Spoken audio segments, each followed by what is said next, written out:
One day I'm gonna be everything I wanna be. I don't let it get the most of me. One day I'm gonna be free. I wanna be everything I'm gonna be. My future right in front of me. One day I'm gonna be free. I wanna be free. To let me be free. From the depths of darkness, a voice emerges. A host with a fire burning in his soul. With a heart, steel, and a spirit unbroken. He rides onto his ready to claim his throne. Amidst the chaos and the thunderous roar. Insane wheels rise as a force to be reckoned with. Fueled by the power that only metal can bestow. He takes his stand, refusing to submit. Insane wheels hears battle cry.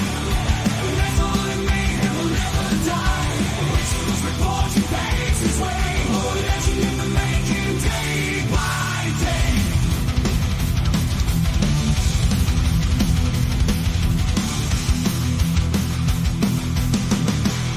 It's time to fucking get it in tonight, boys. Let's get it in.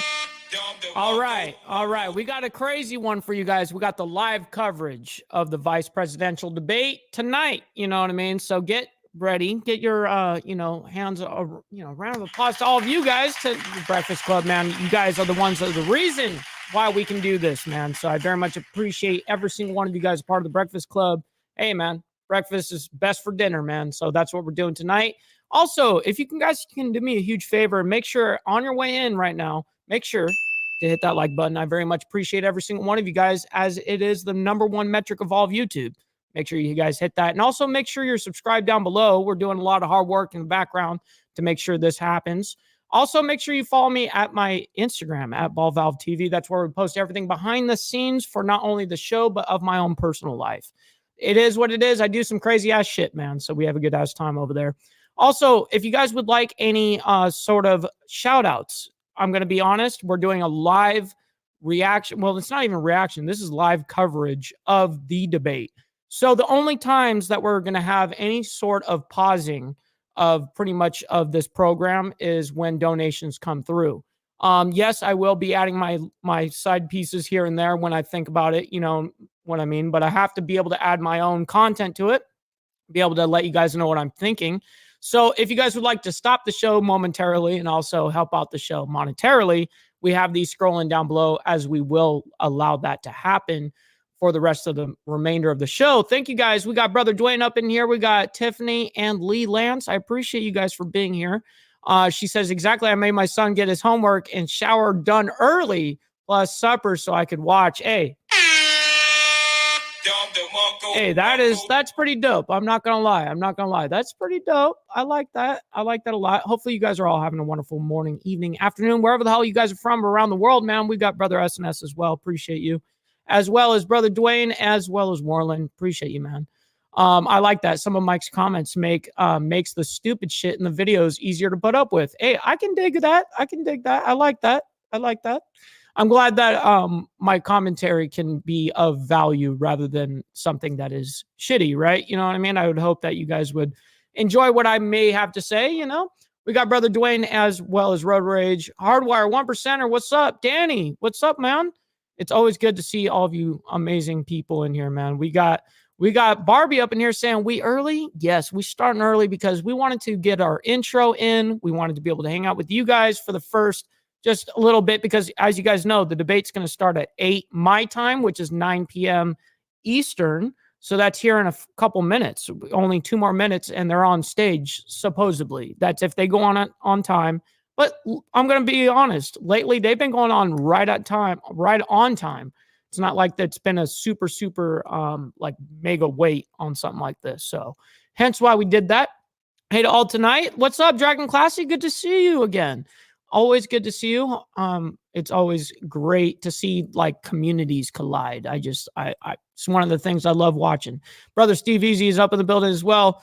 Tiffany just got home with my Frosty. Oh, we were just talking about those Wendy's Frosties. You know what I mean? So, guys, make sure you guys have something to drink for this debate. I'm just going to let you guys know. I mean, this is going to be one. People go, oh, well, vice presidential debate's not going to, sway or change much. No, it absolutely is going to. And people don't even understand how much the vice president is like not even really thought of. It's like a second kind of aftermath ordeal, but that's not true. The truth is a lot of people are paying attention. A lot of people are curious as to how these two are going to interact on certain questions and shit like that. This is definitely something that can easily sway voters. So it is very important that we watch it live as it goes. You know what I mean? Let's get it on. Brother Dwayne knows the deal. Stop the cap. Hey. Stop the cap. That's right. That's right. You already know the deal. Emotional damage. Oh, you know the deal. What's up, Danny? Breakfast Club. That's right. Hey, that's the best of the best right there. High shit and eating barbecue wings, dancing around the kitchen and having an earbud and forgot no one else can hear the theme music. Jenny was completely confused. That's awesome, dude. I fucking love that. Yeah. You guys know I'm enjoying it over here. Hey, Pitbull over there in England right now, you guys, it's got to be like 2 a.m. for him. He says, remember to rev the like button and drop the clutch on the share button to wheel spin this show out of here and hit the bell for every live show update. Have a great day, man. That's awesome. I very much appreciate you. Moderators will not be fact checking either of the candidates. Well, that's the way it should have been in the very first, the very first time that they debated. They're not the ones that are the fact checkers. They're just making sure that they don't step on each other. That's it. Just time. That's all you got to deal with. I got TB Trailer Park Boys on the TV and Insane Wheels on here, so I'm winning tonight. Hey, party on, homie. That's a win in my book. Yes, sir. Yes, sir. Thumbs up on that one. But yeah, 2 a.m. here. Gotta love the show. Hey, man, that's awesome. So let's go ahead, guys. You guys, we got the introduction. You guys, all of you guys in here, I very much appreciate it. We got Bobby Worthy up in here as well. I will absolutely call you, but I can't call you live. We got brother Jay Goldbar as well. We got the sponsor of, the entire YouTube channel as well as the Instagram, man. If you guys aren't following my brother Jay Goldbar, go over there. Make sure you guys hit me up as well. He's the one that helps me out. He is providing and sponsoring tonight's ordeal because you guys know that I couldn't be having nicotine. I have to have my source of nicotine for YouTube purposes, right? We're having this for tonight for you guys. So we got the battery ready. We've got this ready. And I'm very excited. You know what I mean? So we're always going to have a good one. I appreciate it. Fact check. What's that? Yeah, right. Stop the cap right now, dude. Stop the cap. Stop the cap, bruh. Vance is Hatfield, as it's Hatfield and McCoy. Oh, I see where you're going on. What's up, Jason? Good to see you, man. Good to see you, as well as brother GEG up in here as well. Man, it's awesome. All right, let's go ahead and see what these moderators got to say about this whole ordeal so far. Let's go ahead and tune in. Republican Senator J.D. Vance tonight meeting for the first time. Oh, we're getting the it is? Okay, good. To have a thoughtful and civil debate, I thought maybe it was going to these commercial. Are the rules that both campaigns have agreed to. Questions will be directed at one candidate who will have 2 minutes to respond. The other candidate will be allowed 2 minutes for rebuttal. Then each candidate will get another minute to make further points, with an additional 1 minute each at the discretion of the moderator. The primary role of the moderators is to facilitate the debate between the candidates, enforce the rules, and provide the candidates with the opportunity to fact-check claims made by each other. CBS News reserves so they can the right only do it to each other? Candidates' microphones to maintain decorum. I We have hate not that shared shit. The questions or topics with the campaigns.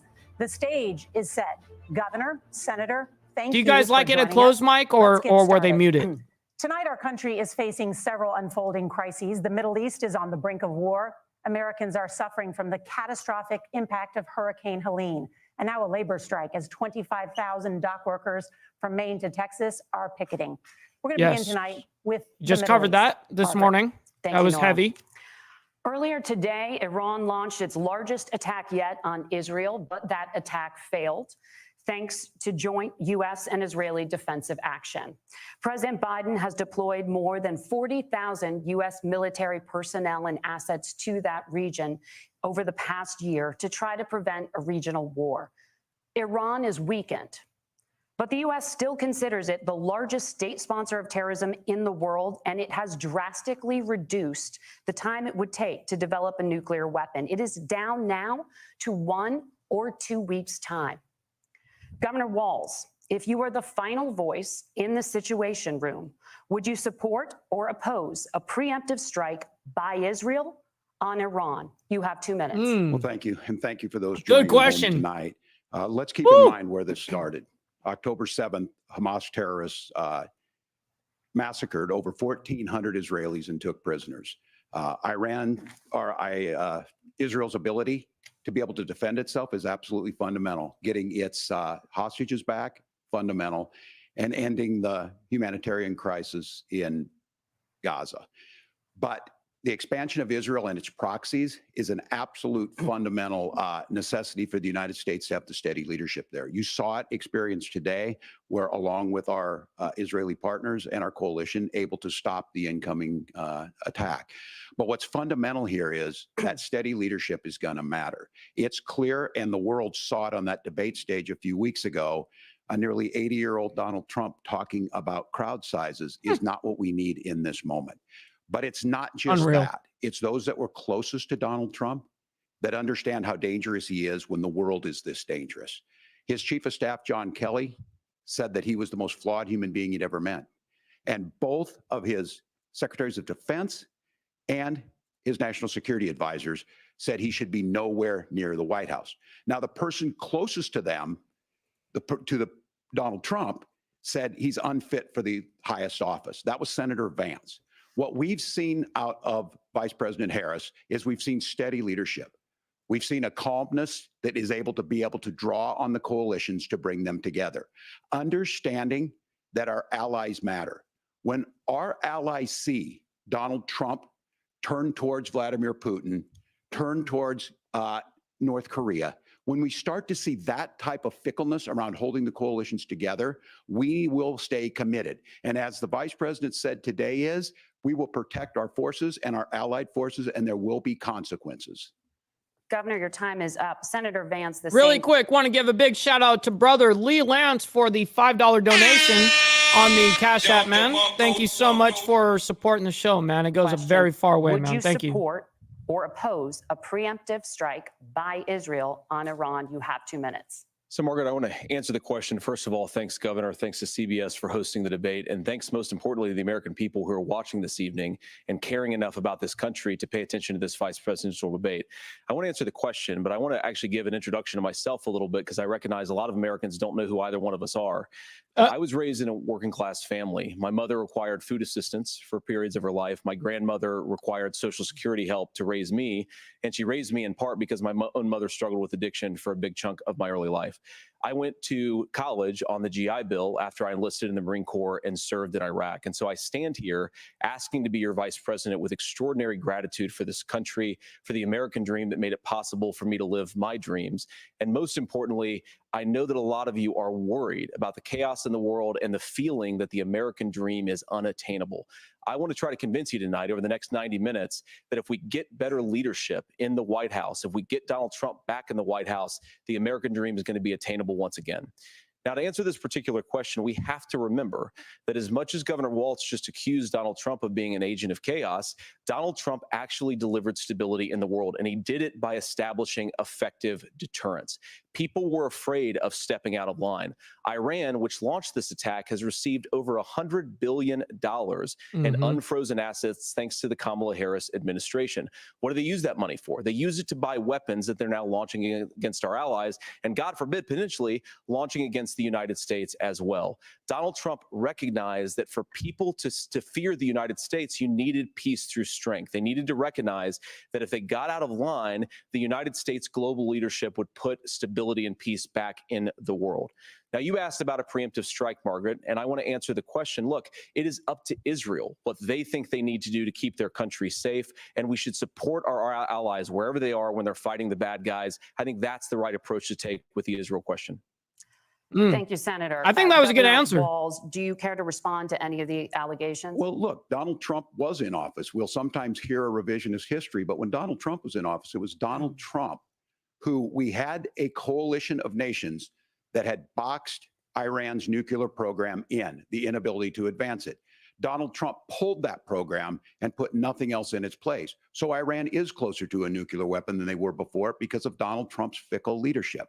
And when Iran shot down They've been a an superpower American forever. aircraft in international airspace, Donald Trump tweeted, because that's the standard diplomacy of Donald Trump.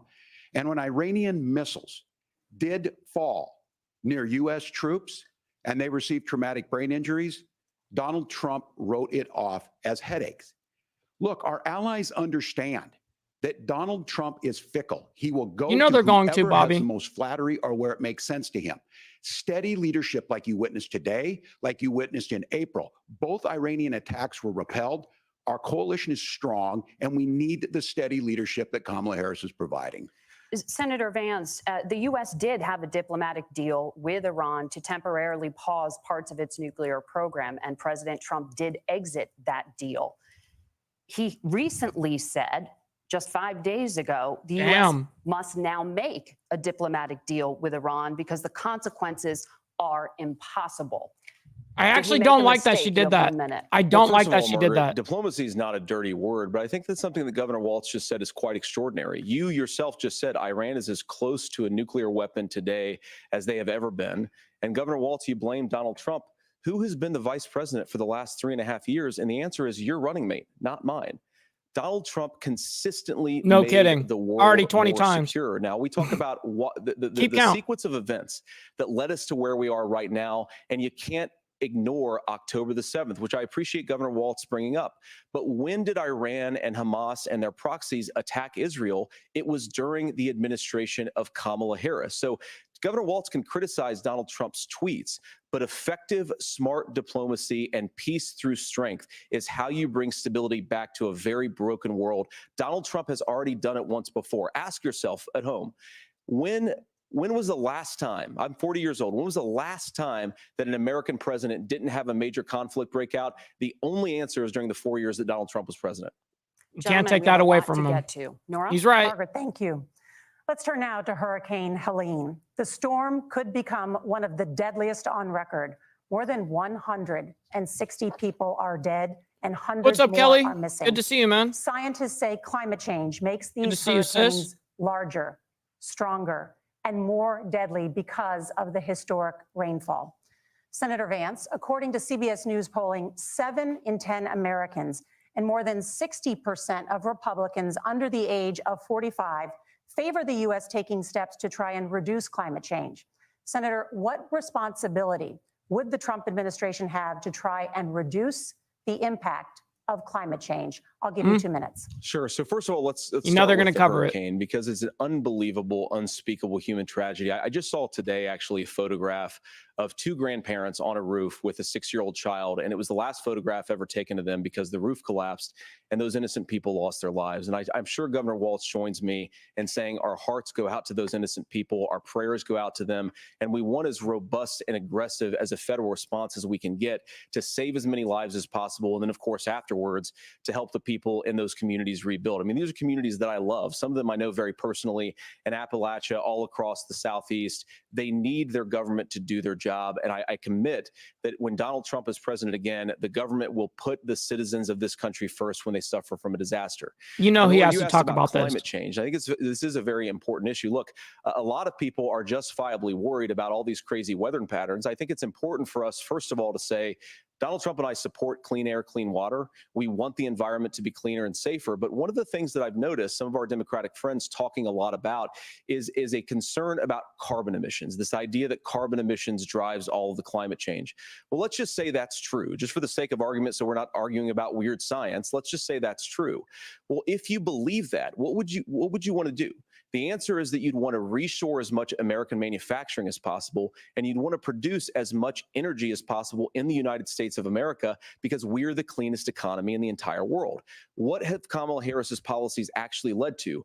More energy production in China, more manufacturing overseas, more doing business in some of the dirtiest parts of the entire world. And when I say that, I mean the amount of carbon emissions they're doing per unit of economic output. So if we actually care about getting cleaner air and cleaner water, the best thing to do is to double down and invest in American workers and the American people. And unfortunately, Kamala Harris has done exactly the opposite. Governor Walz, you have 2 minutes to respond. Well, we got close to an agreement because all those things are happening. Look, first of all, it is a horrific tragedy with this hurricane. And my heart goes out to the folks that are down there in contact with the governors. I serve as co-chair of the Council of Governors as we work together on these emergency managements. Governors know no partisanship. They work Sounds together. political. All of the governors and the emergency responders are on the ground. Those happen on the front end.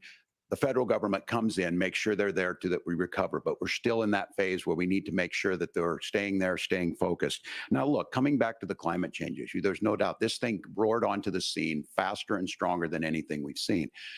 Senator Vance has said that there's a climate problem in the past. Donald Trump called it a hoax and then joked that these things would make more beachfront property to be able to invest in. What we've seen out of the Harris administration now, the Biden-Harris administration, is we've seen this investment.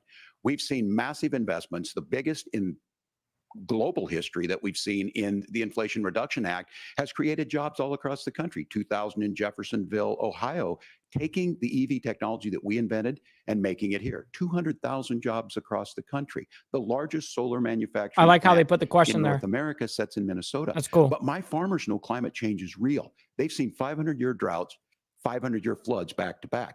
But what they're doing is adapting, and this has allowed them to tell me, look, I harvest corn, I harvest soybean, and I harvest wind. We are producing more natural gas and more oil at any time than we ever have. We're also producing more clean energy. So the solution for us is to continue to move forward, that climate change is real. Reducing our impact is absolutely critical, but this is not a false choice. You can do that at the same time you're creating the jobs that we're seeing all across the country. That's exactly what this administration has done. We are seeing us becoming an energy superpower for the future, not just the current. And that's what absolutely makes sense. And then we start thinking about how do we mitigate these disasters? Thank you. Senator, I want to give you an opportunity to respond there. The governor mentioned that President Trump has called climate change a hoax. Do you agree? Well, look, what the president has said is Yes. that if the Democrats, in particular Kamala Harris and her leadership, if they really believe that climate change is serious, what they would be doing is more manufacturing and more energy production in the United States of America, and that's not what they're doing. So clearly, Kamala Harris herself doesn't believe her own rhetoric on this. If she did, she would actually agree with Donald Trump's energy policies. Now, something Governor Walz said I think is important to touch upon, because when we talk about clean energy, I think that's a slogan that often the Democrats will use here. I'm talking, of course, about the Democratic leadership. And the real issue is that if you're spending hundreds of millions or even billions of dollars of American taxpayer money on solar panels that are made in China, number one, Accurate you're going to make the hardwire. economy dirtier. We should be making more of those solar panels here in the United are in States of Minnesota. America. Some of them are, Tim, but a lot of them are being made overseas in China, especially the components that go into those solar panels. So if you really want to make the environment cleaner, Not just you've assembled got to invest here. in more energy production. We haven't built a nuclear facility, I think, one in the past 40 years. Senator. Natural gas, we got to invest more in it. Kamala Harris has done the opposite. That's They need to raised focus energy on prices themselves, and also honestly. meant that we're doing Senator, worse by your the time climate. is up. Governor, would you like to respond?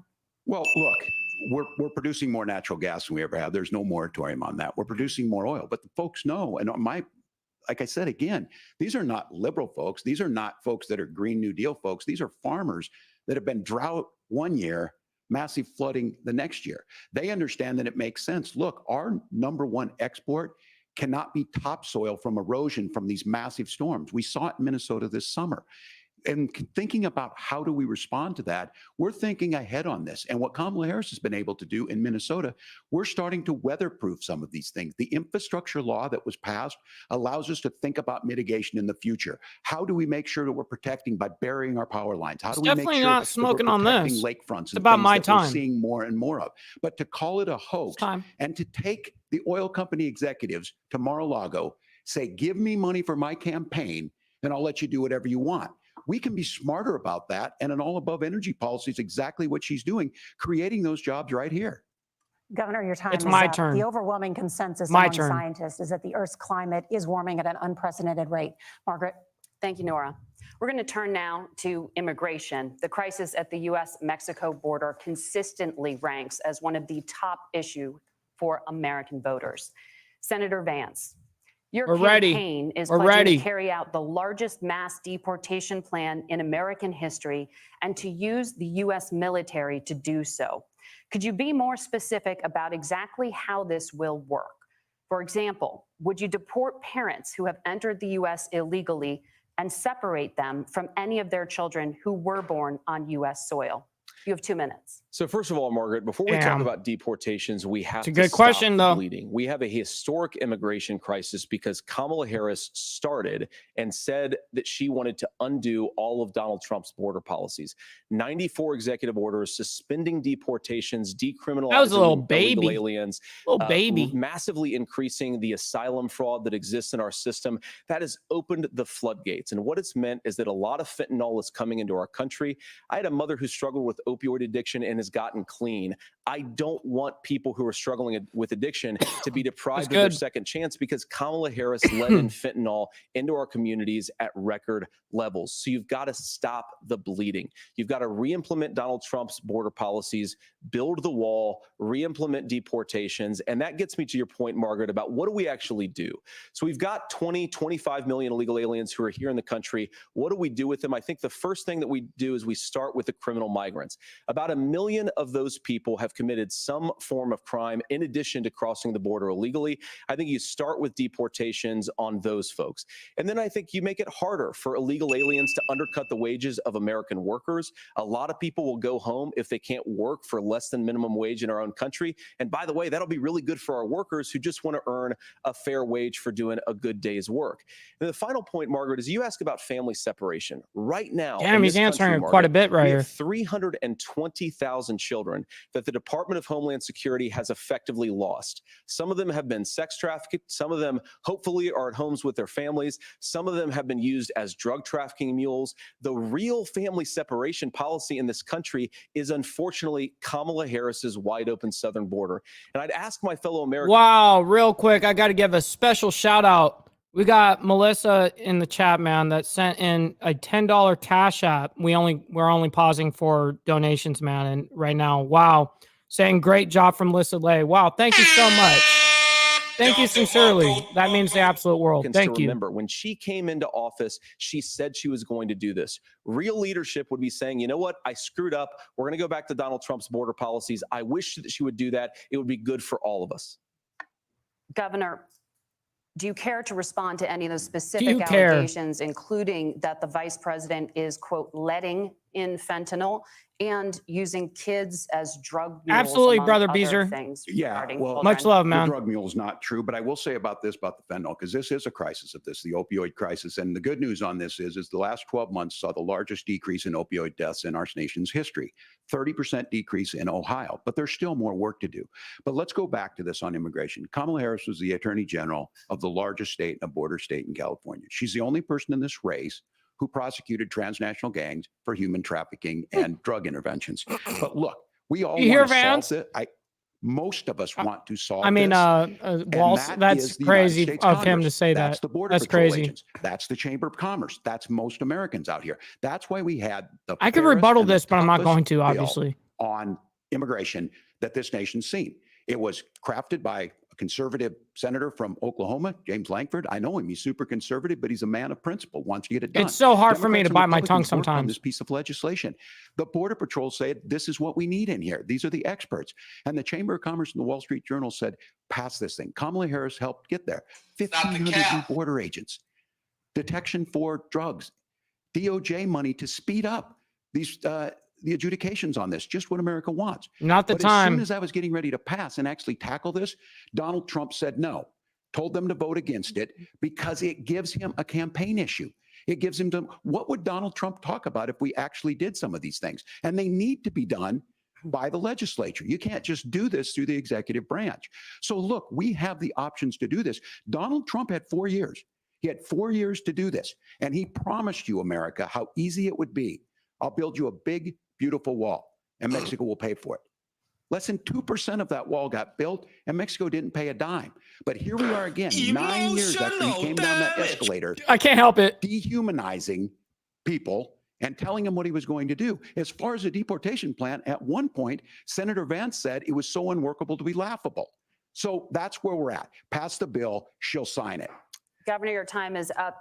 Senator, the question was, will you separate parents from their children, even if their kids are U.S. citizens? You have 1 minute. That's a good My question. point is that we already have massive child separations thanks to Kamala Harris's open border. And I didn't accuse Kamala Harris of inviting drug mules. I said that she enabled the Mexican drug cartels to operate freely in this country. And we know that they use children as Answer drug it mules. all the way, It is a though. Come disgrace, on. And it has to stop.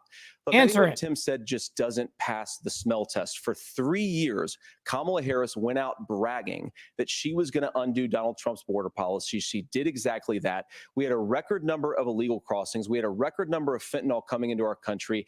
And now that she's running for president, or a few months before, she says that somehow she got religion and cared a lot about a piece of legislation.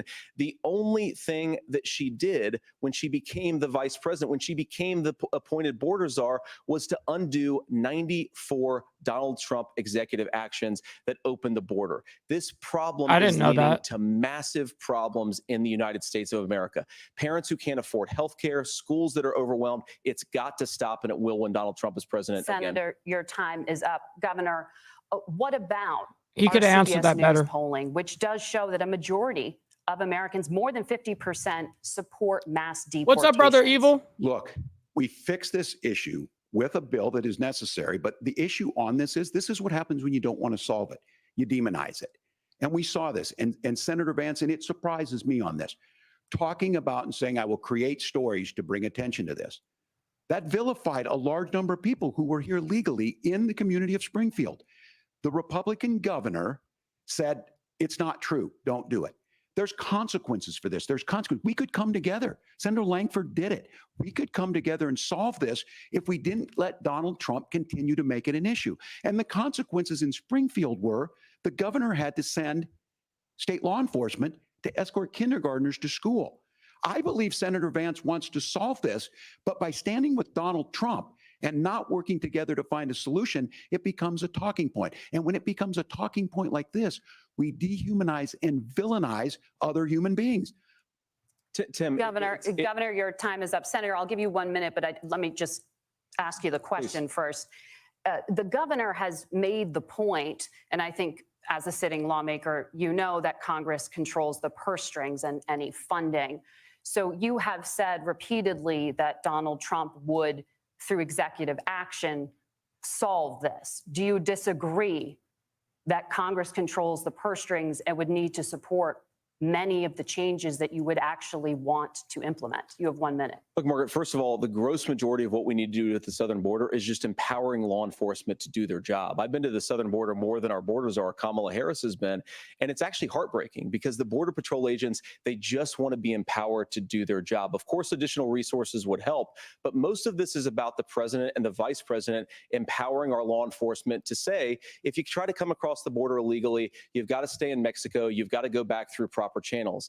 Now, Governor Walz brought up the community of Springfield, and he's very worried about the things that I've said in Springfield. Look, in Springfield, Ohio, and in communities all across this country, you've got schools that are overwhelmed. You've got hospitals that are overwhelmed. You have got housing that is totally unaffordable because we brought in millions of illegal immigrants to compete with Americans for scarce homes. The people that I'm most worried about in Springfield, Ohio, are the American citizens who have had their lives destroyed by Kamala Harris's open border. It is a disgrace, Tim. And I actually think, I agree with you. I think you want to solve this problem, but I don't think that Kamala Harris does. Senator, your time is up. Governor, you have 1 minute to respond. I don't know if It is to that is level. law enforcement that asked for the bill. They helped craft it. They're the ones that supported it. That's because they know we need to do this. Look, this issue of continuing to bring this up, of not dealing with it, of blaming migrants for everything. On housing, we could talk a little bit about Wall Street speculators buying up housing and making them less affordable, but it becomes a blame. Look, this bill also gives the money necessary to adjudicate. I agree. It should not take 7 years for an asylum claim to be done. This bill gets it done in 90 days. Then you start to make a difference in this, and you start to adhere to what we know, American principles. I don't talk about The vice my faith a lot, presidents, Rebecca. but Matthew 25:40 talks about to the least Running of vice these that you do presidents. unto me. I think that's true of most Americans. They simply want order to it. This bill does it. It's funded. It's supported by the people who do it, and it lets us keep our dignity about how we treat other people. Thank you, Governor. And just to clarify for our viewers, Springfield, Ohio does have a large number of Haitian migrants who have legal status, temporary protected Well, status. Margaret, Nora? but Thank you. It's Senator, gonna be we have touchy. So much to get to. Margaret, Thank you, I think it's Nora. important We're because going to turn out of the debate- economy. Thank Margaret, you. the rules were that The you guys weren't economy, going to we're- fact They're check. gonna and shut 'em since you're down. Fact checking me. I think it's important to say what's actually going on. So there's an application called the CBP One app, where you can go on as an illegal migrant, apply for asylum or apply for parole, and be granted legal status at the wave of a Kamala Harris open border wand. That is not a person coming in, applying for a green card and waiting for 10 years. That Thank is you, the Senator. facilitation of illegal immigration, Margaret, by Thank our you, own Senator, for leadership. describing the legal And Kam- process. Kamala- We and have Kamala so Listen much to to mods. get to, That Senator. pathway. Those We have laws so have been on much- the books since 1990. Thank you, gentlemen. The We CBP wanna One have- app has not been on the books. Look at the mods. They're laughing. Yeah. Gentlemen, the audience can't hear you because your mics are cut. We have so much we want to get to. Thank you for explaining cut the their legal mics. process. Nora? Thank you, Margaret. Both of them. The economy is a top concern for voters. Each of your campaigns has released an economic plan. So let's talk about the specifics. Oh my Governor God. Walz, Vice President Harris unveiled a plan that includes billions in tax credits for manufacturing, housing, and a renewed child tax credit. The Wharton School says your proposals will increase the nation's deficit by $1.2 trillion.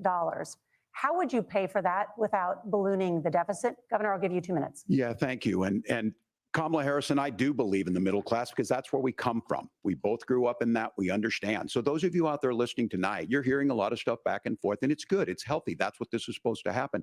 You should be listening. How's this going to impact me?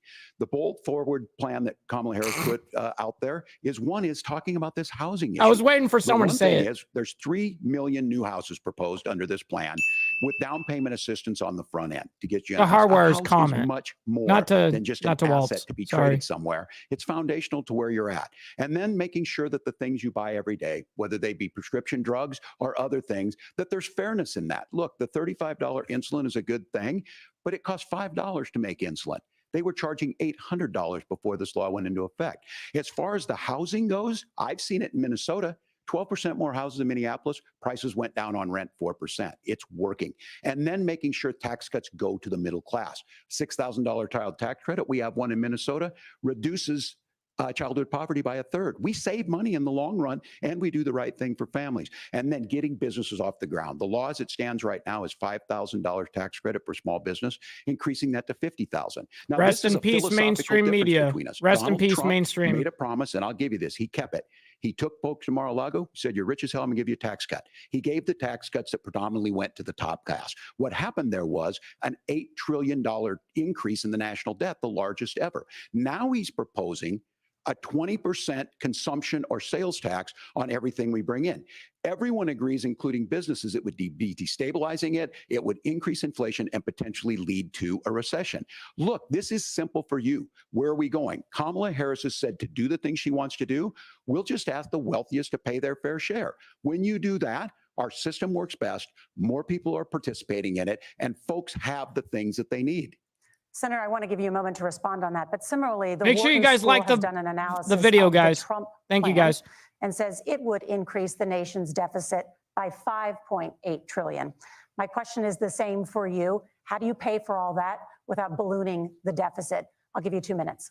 Well, first of all, you're going to hear a lot from Tim Walz this evening, and you just heard it in the answer. A lot of what Kamala Harris proposes to do, and some of it, I'll be honest with you, it even sounds pretty good. Here's what you won't hear, is that Kamala Harris has already done it. because she's been the vice president for 3.5 years. She had the opportunity to enact all of these great policies. And what she's actually done instead is drive the cost of food higher by 25%, drive the cost of housing higher by about 60%.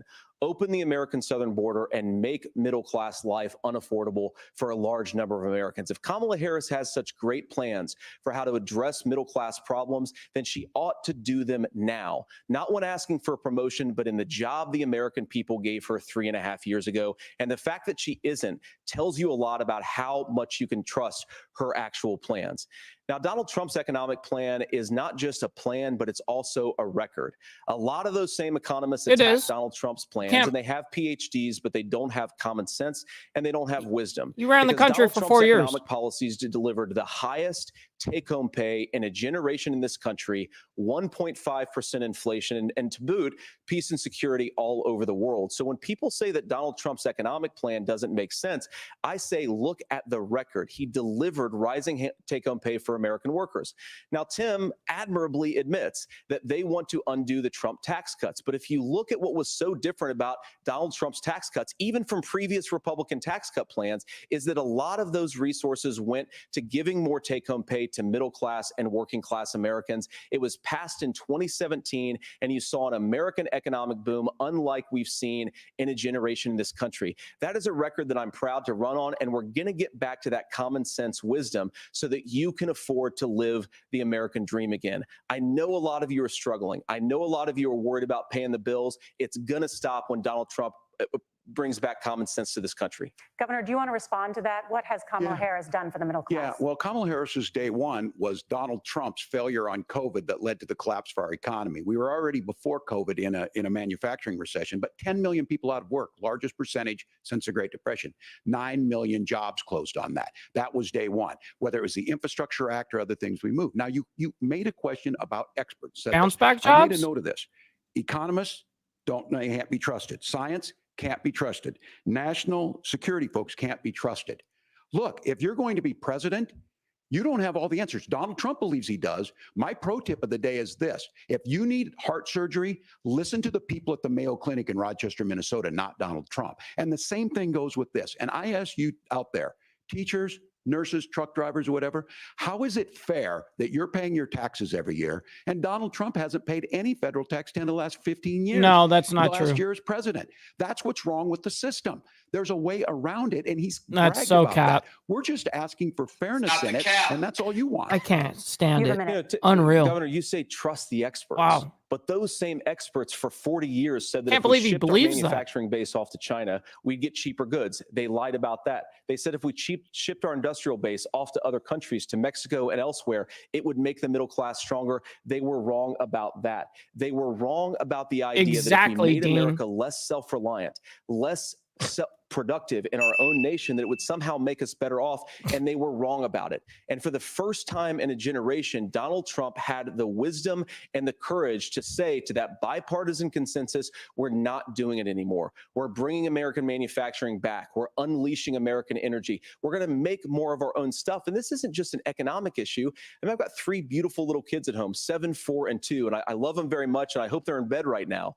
But look, so many of the drugs, the pharmaceuticals that we put in the bodies of our children are manufactured by nations that hate us. This has to stop. And we're not going to stop it by listening to experts. We're going to stop it by listening to common sense wisdom, which is what Donald Trump governed on. Senator, your time is up. Governor Walz, can you address that? I mean, voters say they trust Donald Trump on the economy more. Why? Well, if you're listening tonight and you want billionaires to get tax cuts, you heard what the numbers were.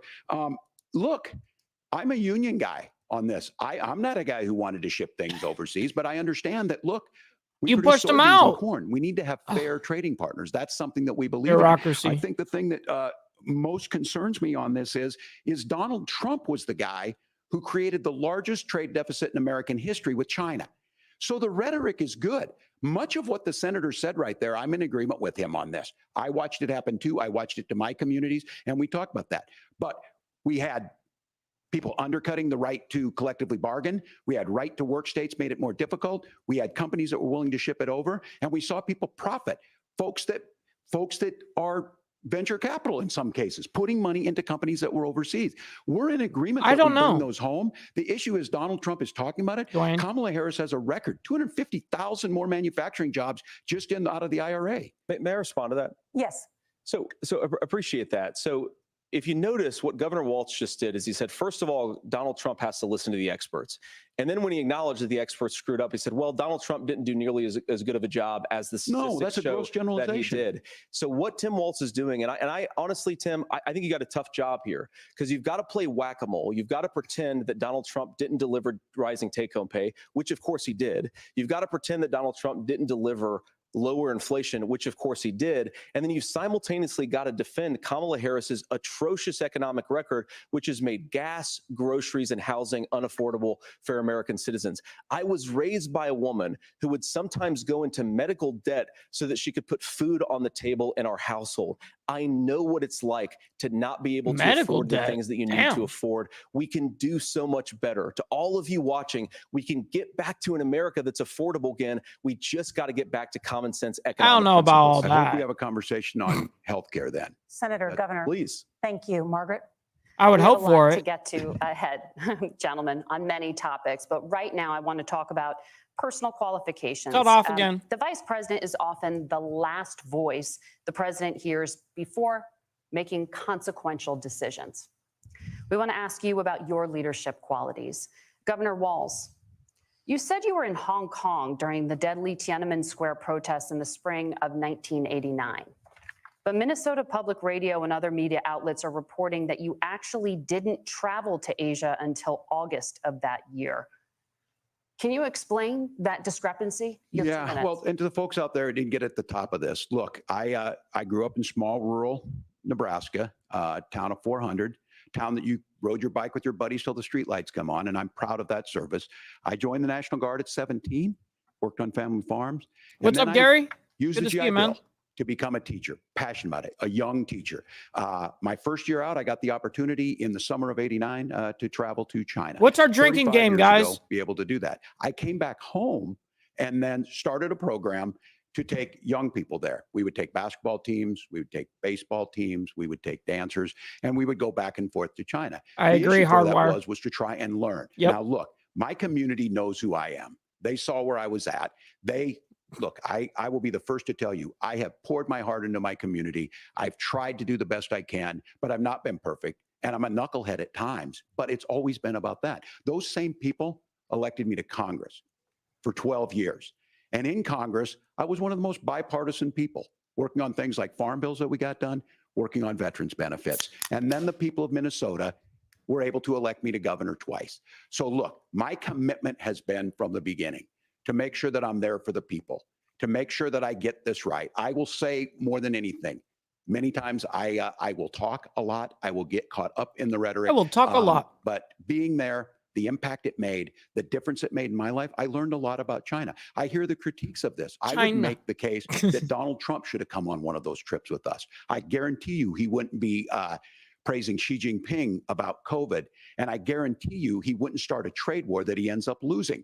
So this is about trying to understand the world. It's about trying to do the best you can for your community. And then it's putting yourself out there and letting your folks understand what it is. My commitment, whether it be through teaching, which I was good at, or whether it was being a good soldier or was being a good member of Congress, those are the things that I think are the values that people care about.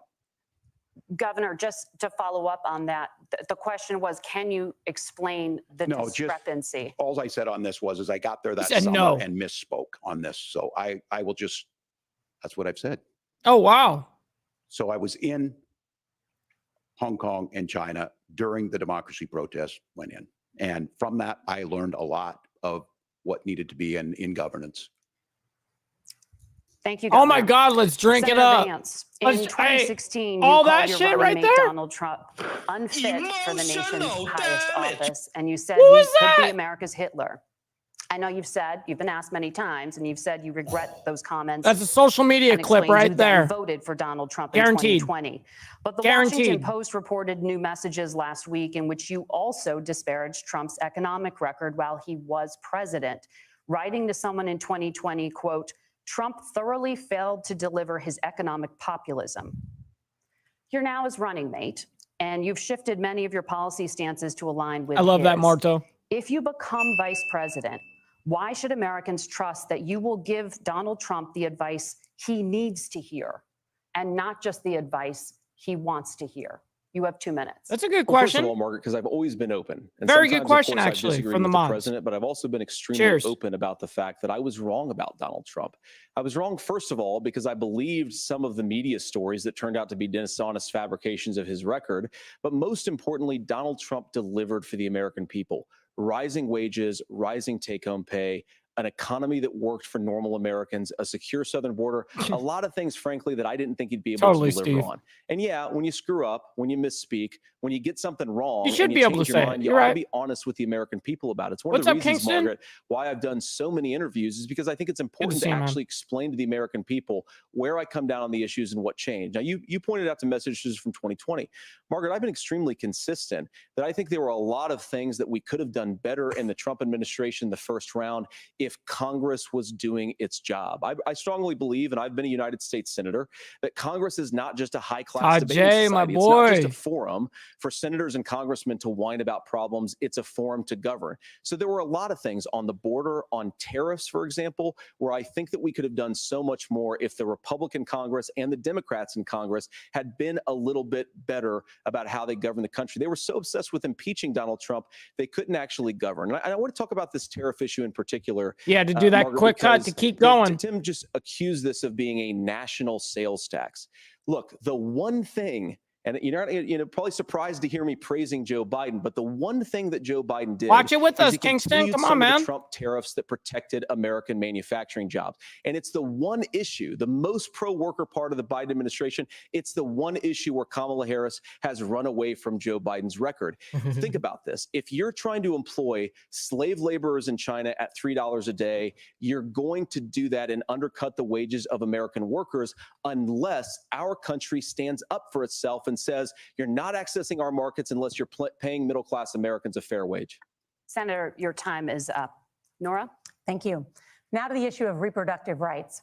Governor Walz, after Roe versus Wade was overturned, you signed a bill into law that made Rebecca. Minnesota one of the least restrictive states in the nation when it comes to abortion. Former President Trump said in the last debate that you believe abortion, quote, in the 9th month is absolutely fine. Ooh, Yes or no? Is that what you support? Answer I'll give you that. 2 minutes. That's not what the bill says, but look. Answer this, it. This issue is what's on everyone's mind. Donald Trump put this all into motion. tap dancing. He brags Tap about dancing. how great it was that he put the judges in and overturned Roe Stop the versus Wade. cap. 52 years of personal autonomy. And then he tells us, oh, we send it to the states. It's a beautiful thing. Unreal. Amanda Zaworski would disagree with you on it's a beautiful thing. A young bride in Texas waiting for their child. Brother at Papa, good to 18 see you, weeks. man. She has a complication, a tear in the membrane. She needs to go in. The medical care at that point needs to be decided by the doctor. Kamala's been brought And up that would like have been 3 an abortion. times. But in Texas, that would have put them in legal jeopardy. She went home, got sepsis, nearly dies, and now she may have difficulty having children. Or Wow, in you- Kentucky, Brother Patty Danny Duval, timed it. a 12-year-old child raped and impregnated by her stepfather. Those are horrific. Now, when God asked about that, Senator Vance said, 2 wrongs don't make a right. There is no right in this. So in Minnesota, what we did was restore Roe versus Wade. We made sure that we put women in charge of their health care. But look, Why? this is not where, if you don't know Amanda or a Hadley, you soon will.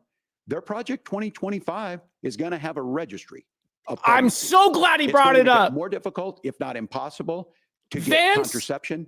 Your and time to limit shine access, is if not now. eliminate access to infertility treatments. For so many of you out there listening, me included, infertility brought treatments it are why up. I have a child. That's Stomp 'em. nobody else's business, but those things are being proposed. And the catch-all on this is, well, the states will decide what's right for Texas might not be right for Washington. That's not how this works. This is basic human right. We have seen maternal mortality skyrocket in Texas, outpacing many other countries in the world. This is about healthcare. In Minnesota, we are ranked first in healthcare for a reason. We trust women, we trust doctors. Senator, do you want to respond to the governor's claim? Will you create a federal pregnancy monitoring agency? No, Nora, certainly we won't. And I want to talk about this issue because I know a lot of Americans care about it, and I know a lot of Americans don't agree with everything that I've ever said on this topic. And, you know, I grew up in a working class family in a neighborhood where I knew a lot of young women who had unplanned pregnancies and decided to terminate those pregnancies because they feel like they didn't have any other options. And, you know, one of them is actually very dear to me. And I know she's watching tonight, and I love you. And she told me something a couple years ago that she felt like if she hadn't had that abortion, that it would have destroyed her life because she was in an abusive relationship.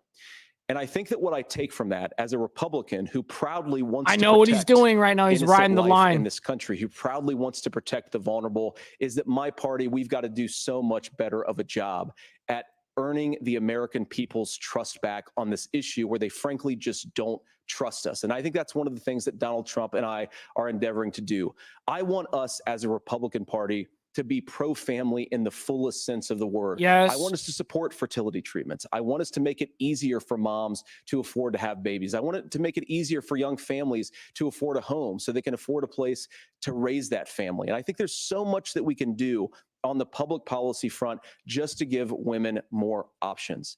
Now, of course, Donald Trump has been very clear that on the abortion policy specifically, that we have a big country and it's diverse. And California has a different viewpoint on this than Georgia. Georgia has a different viewpoint from Arizona. And the proper way to handle this, as messy as democracy sometimes is to let voters make these decisions, let the individual states make their abortion policy. And I think that's what makes the most sense in a very big, a very diverse, and let's be honest, sometimes a very, very messy and divided country. I gotta give it up to him. Yeah, that was a good answer. That was good. Got asked, and Donald Trump, he was prepared for that one. The accusation that wasn't true about Minnesota. He knew it was coming. Let me tell you about this idea that there's diverse states. There's a young woman named Amber Thurman.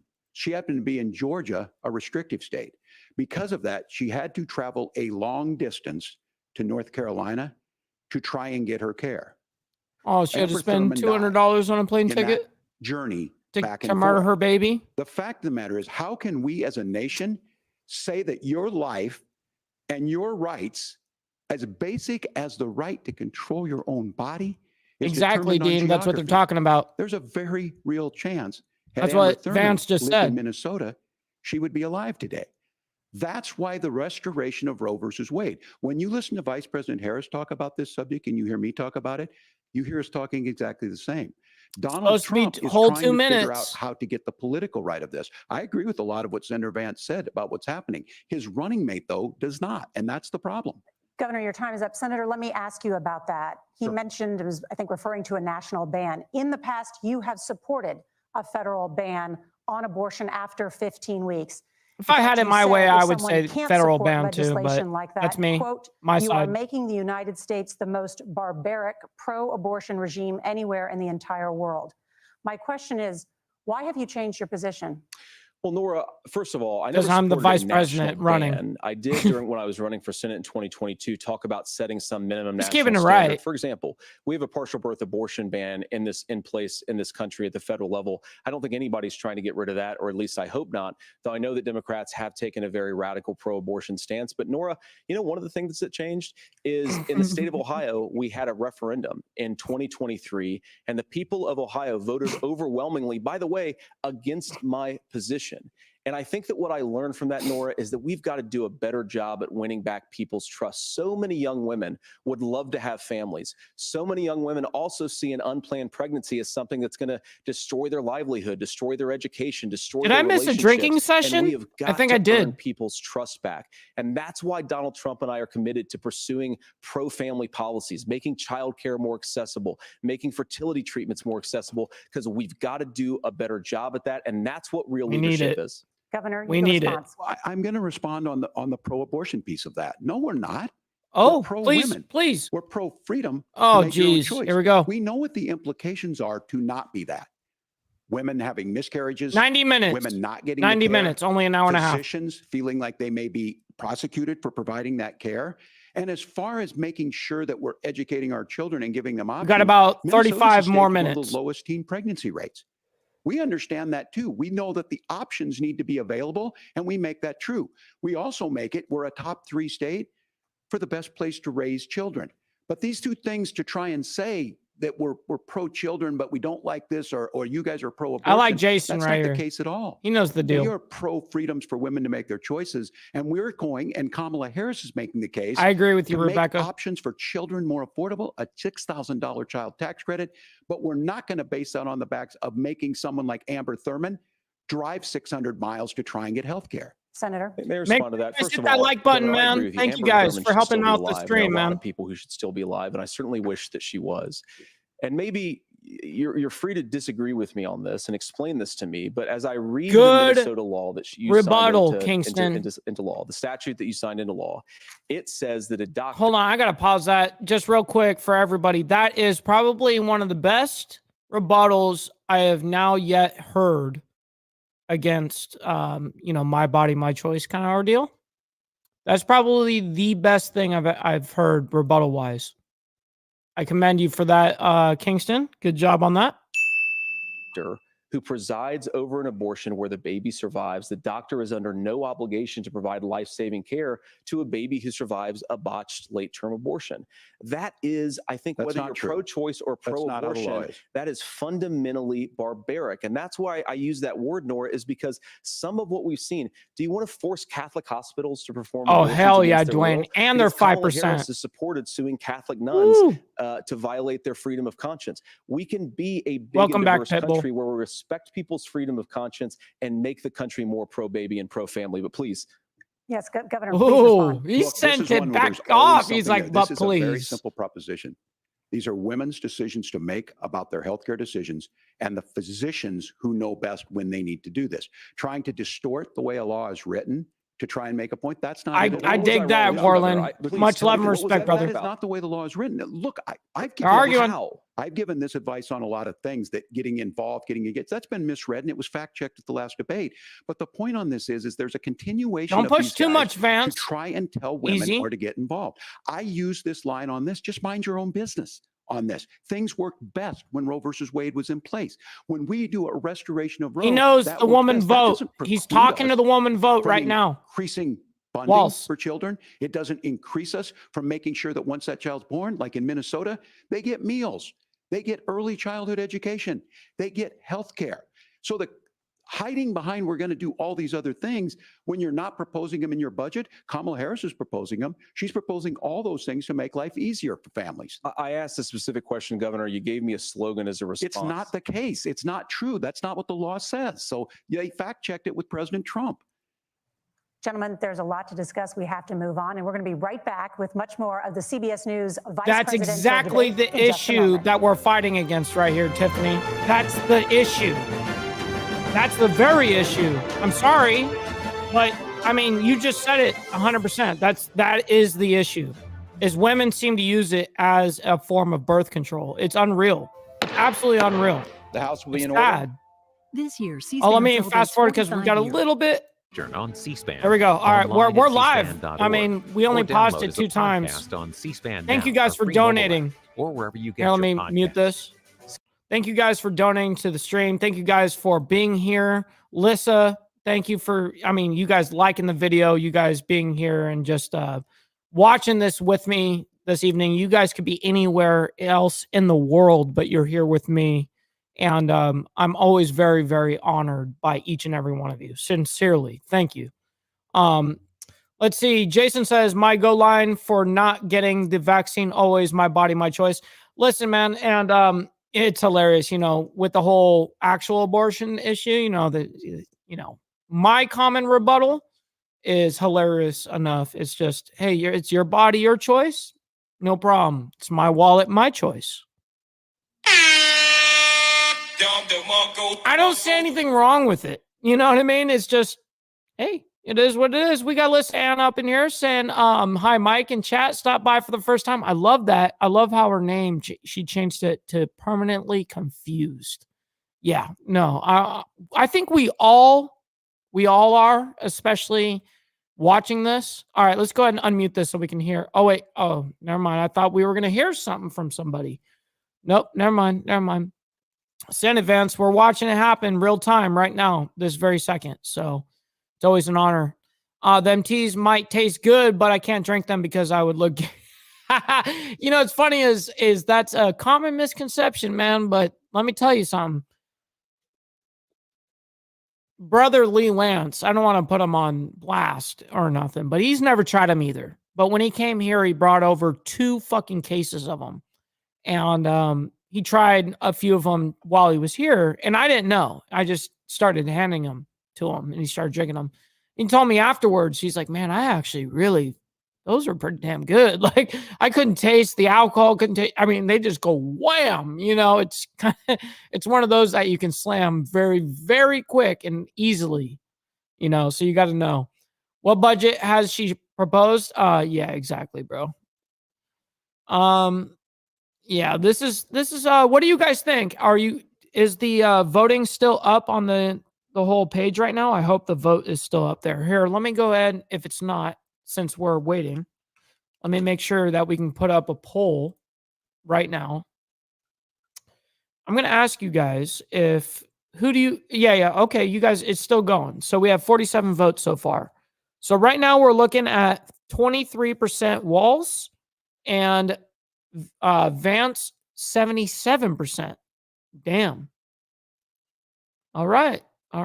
We see where you guys are at. Center in New York City. All right, let's see where these guys are at.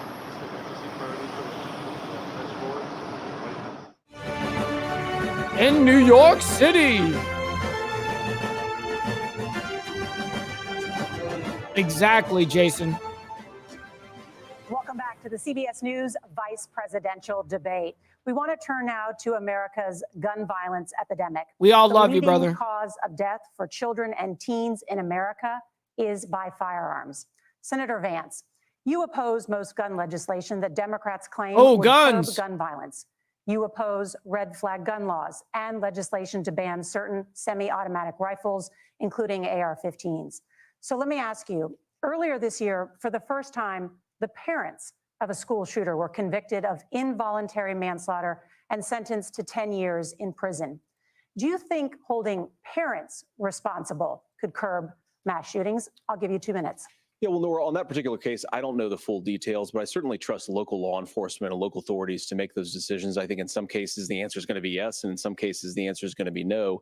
And the details really matter here, of course. For example, if a kid steals a gun, that's going to be different than if a parent hands over a gun knowing that their kid is potentially dangerous.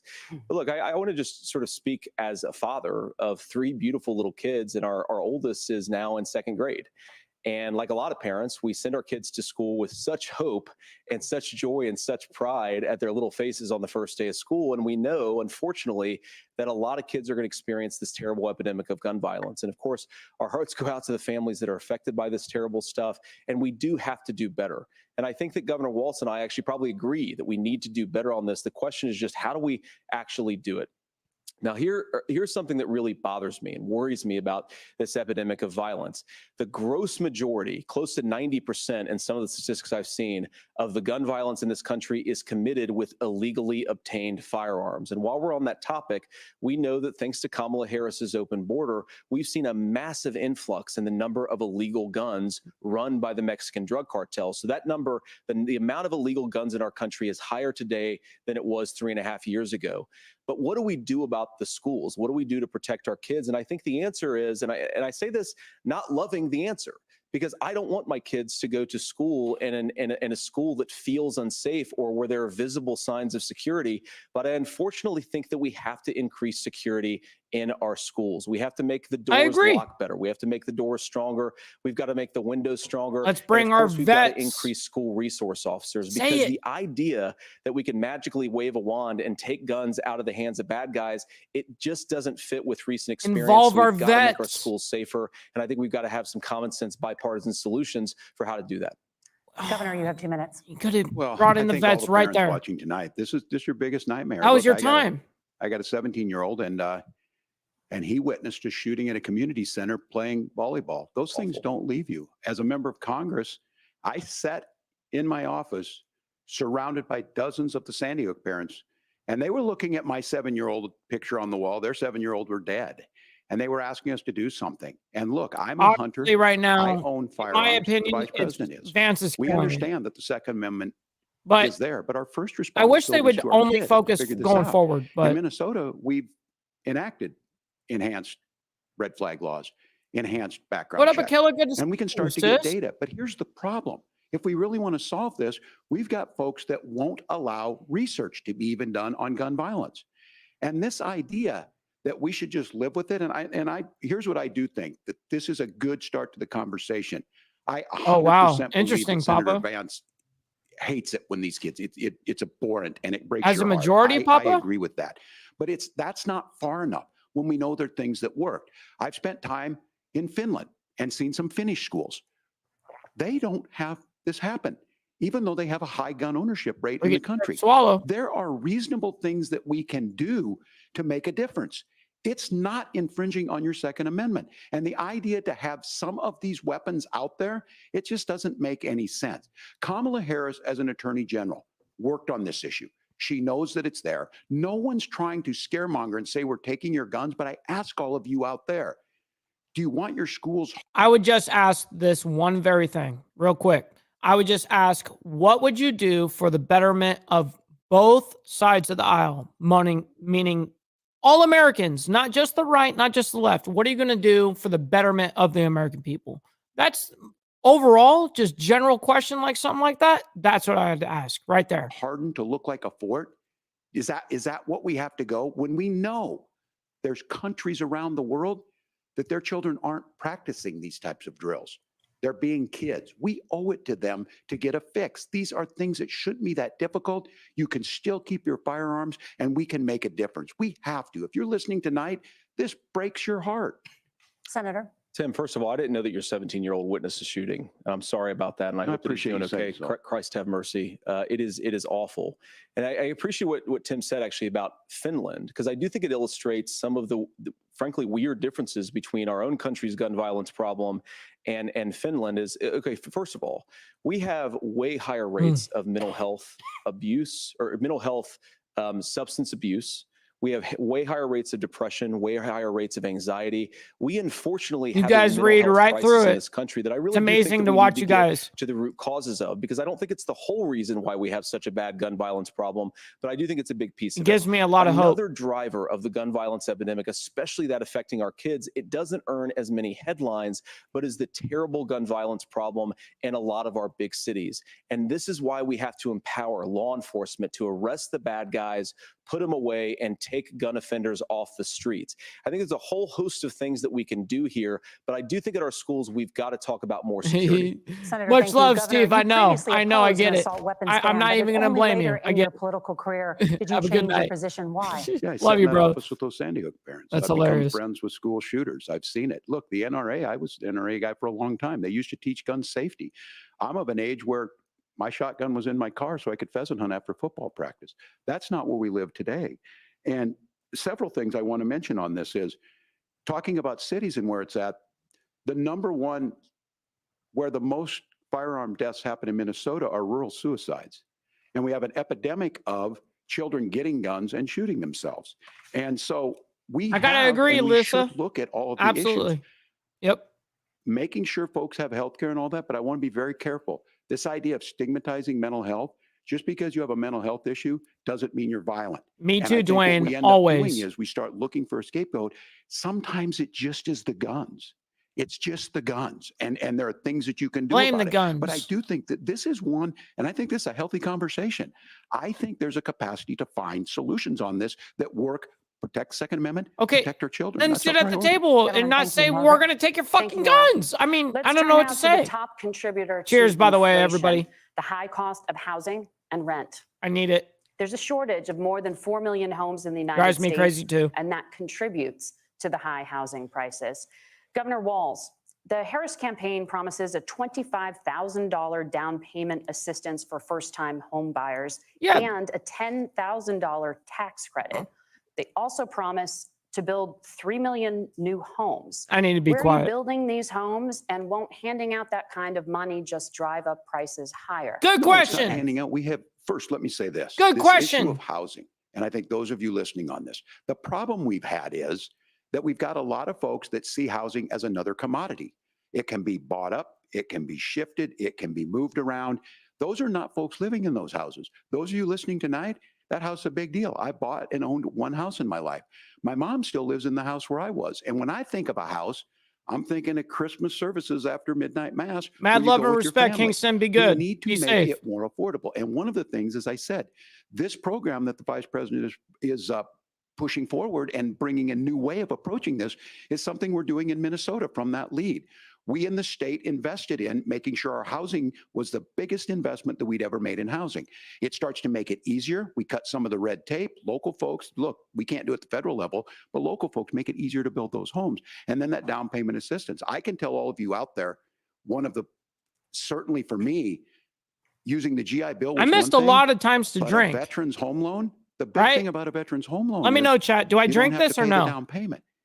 Those are things I'll let that you make it guys there. Now, decide. look, you're going to pay it back and you're going to pay your mortgage. Those are things that we know in the long run, the appreciated value, the generational wealth that's created from it. And I will been give a couple Minneapolis minutes. an example. Minneapolis is the one city where we've seen the lowest inflation rates. We've seen a 12% increase in stock because we've put some of these things in, and we're implementing a state program to make sure we give some of that down payment assistance.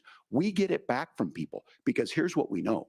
People with stable housing end up with stable jobs. People with stable housing have their kids able to get to school. All of those things in the long run end up saving our money. And that's the thing that I think we should be able to find some common ground in, but we can't blame immigrants for the only reason. That's not Oh, the you case. It's guys know happening in the many deal. cities. The It is fact of the time. matter is that we don't have Oh, enough damn. naturally affordable housing, but we can make sure that the government's there to help kickstart it, create that base. Governor, your time is up. Senator Vance, as far as your campaign's position, the promise is to seize federal lands to build homes, remove regulation, provide tax breaks, and cut back on immigration. I which needed you to do say it. Pushes up Chug it real quick. prices. Just get it over with. Where are you going to build We're all good. the new homes you're promising, and what part of any of this plan will provide Much love, immediate brother Chris. relief? You have 2 minutes. Well, first of all, Tim just said something that I agree with. We don't want to blame immigrants for higher housing prices, but we do want to blame Kamala Harris for letting in millions of illegal aliens into this Pass the country, bill. which does drive up costs, Tim. 25 million illegal aliens competing with Americans for scarce homes is one of the most significant drivers of home prices in the country. It's why we have massive increases in home prices that have happened right alongside massive increases in illegal alien populations under Kamala Harris's leadership. Now, Tim just mentioned a bunch of ideas. Now, some of those ideas I actually think are halfway decent, and some of them I disagree with. But the most important thing here is Kamala Harris is not running as a newcomer to politics. She is the sitting I vice think that's the president. third If she wants time to he enact brought her all of up, these only. policies to Third make time. housing more affordable, I invite her to use the office that the American people already gave her, not sit around and campaign and do nothing while Americans find the American dream of homeownership completely unaffordable. Now, you asked, Margaret, what would immediately change the equation for American citizens if you lower energy prices? As Donald Trump says, drill, baby, drill. One of the biggest drivers of housing costs, aside from illegal immigration, is think about it. If a truck driver's paying 40% more for Aquila diesel, is then in the lumber he's Australia. delivering to the job site to build the house is also going to become a lot more expensive. If we open up American energy, you will get immediate pricing relief for American citizens, not, by the way, just in housing, but in a whole host of other economic goods too. Senator Vance, you still have That was a good answer, 23 actually. seconds there. Do you want to Decent answer. I have it. where? Yeah, Governor, we will get to you in a moment. But Oh. Senator, where are you going to seize the federal lands? Can you clarify? She Well, what Donald dismissed Trump has said is him. we have a lot of federal lands that aren't being used for anything. They're Oh, not being used shit. for national park. They're not being used, and they could be places where we build a lot of housing. And I do think that we should be opening up building in this country. We have a lot of land that could be used. We have a lot of Americans that need homes. We should be kicking out illegal immigrants who are competing for those homes, and we should be building more homes for the American citizens who deserve to be here. Senator, your time is up. Governor, I do want to let you respond to the allegation that the vice president is letting in. Well, of course, that's not migrants, true. And again, and that you it's have the affecting facts. I housing guess we prices. agreed not to fact check. I'll check it. But look, crossings are down compared to when Donald Trump left office. But it's, again, blaming and not trying to find the solution. I was going to ask, though, on this question, are we going to drill and build houses in the same federal land? No And I way think this when is people hear happening. federal lands, these are really important pieces of land. Now, Minnesota doesn't have a lot of federal lands. I know in the western part of the countries we do. There's not a lot of federal lands in and around Minneapolis, for example. So the He's issue is pissed. I don't understand the federal lands issue unless we see this, and I worry about this as someone who cares deeply about our national parks and our federal lands. Look, Minnesota, we protect these things. We've got about 20% of the world's fresh water. Might be a These little lands protect. what? They're there He for might a be. reason. They belong to all of us. But again, this is when you view housing and you view these things as commodities. Like there's a chance to make money here. Let's take this federal land and let's sell it to people for that. I think there's better ways to do this. We've seen it in Minnesota. We're able to refurbish some of these houses. We're able to make some investments. That gets people in. And I'm still on the fact on this. Economists, Senator Vance, you said you don't like the economists. Which economists are saying that it is immigrants that's adding to the cost? Governor, Where's your the study? time is. I love this shit. It's so Senator, entertaining. on that point, Oh my I'd like God. For you to clarify, It's there are many crazy. contributing factors to high housing. I have costs. so many What evidence do you opinions. have that migrants are part of this problem? Well, there's a Federal I Reserve have so study many that we're happy to opinions. share after the debate. We'll put it up on social media, actually, that really drills down on the connection between increased levels of migration, especially illegal immigration, and higher housing prices. Now, of course, Margaret, that's not the entire driver of higher housing prices. It's also the regulatory regime of Kamala Harris. Look, we are a country of builders. We're a country of doers. We're a country of explorers. But we increasingly have a federal administration that makes it harder to develop our resources, makes it harder to build things, and wants to throw people in jail for not doing everything exactly as Kamala Harris says they have to do. And what that means Fourth is that you have time. a lot of people who would love to build homes who aren't able to build homes. I actually agree with Tim Walz. We should get Time out of to this get idea ready. of housing as a commodity. But the thing that has most turned We're ready. housing into a commodity Loaded. is giving it away to millions upon millions of people who have no legal right to be here. What are the federal regulations? I deal with this as a governor. You can very quickly reply. I'm sorry. I get this as a governor, and I don't necessarily disagree with that, that in some cases, many of those are local, many of them are state. I don't know which ones are federal, but I think whenever we talk regulations, people think they can get rid of them. I think you want to be able to get out of your house in a fire. I think you want to make sure that it's fire. I told you guys it was going to change voters' opinions. The vice president's not On the responsible VP for those. debate. Congress writes those. I Governor, knew Thank it. you, gentlemen. We have a lot to I get to. knew You're it. passionate about the housing crisis. I can tell. But Nora? I Thank called you. it. One of the top problems facing Americans is 100% the high I called cost it. of health care. Senator Vance, at the last presidential debate, former President Trump was asked about replacing the Affordable Care Act. In response, he said, "I have concepts of a plan." Since then, Senator, you've talked about changing how chronically ill Americans get health insurance. Can you explain how that would work? And can you guarantee that Americans with pre-existing conditions won't pay more? I'll give you 2 minutes. It's a good Well, question. of course, we're going to cover Americans with pre-existing conditions. In fact, a lot of my family like these members questions. have gotten health care.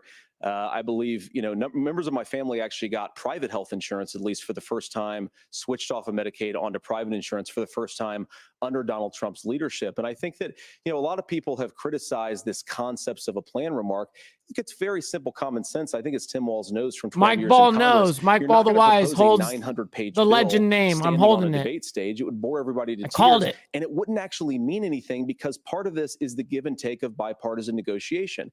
Now, when Donald Trump was actually president, and again, he has a record to be proud of, prescription drugs fell in 2018 for the first time in a very long time. Under Kamala Harris's leadership, prescription drugs are up about 7%. Under Donald Trump's entire 4 years, they were up about 1.5%.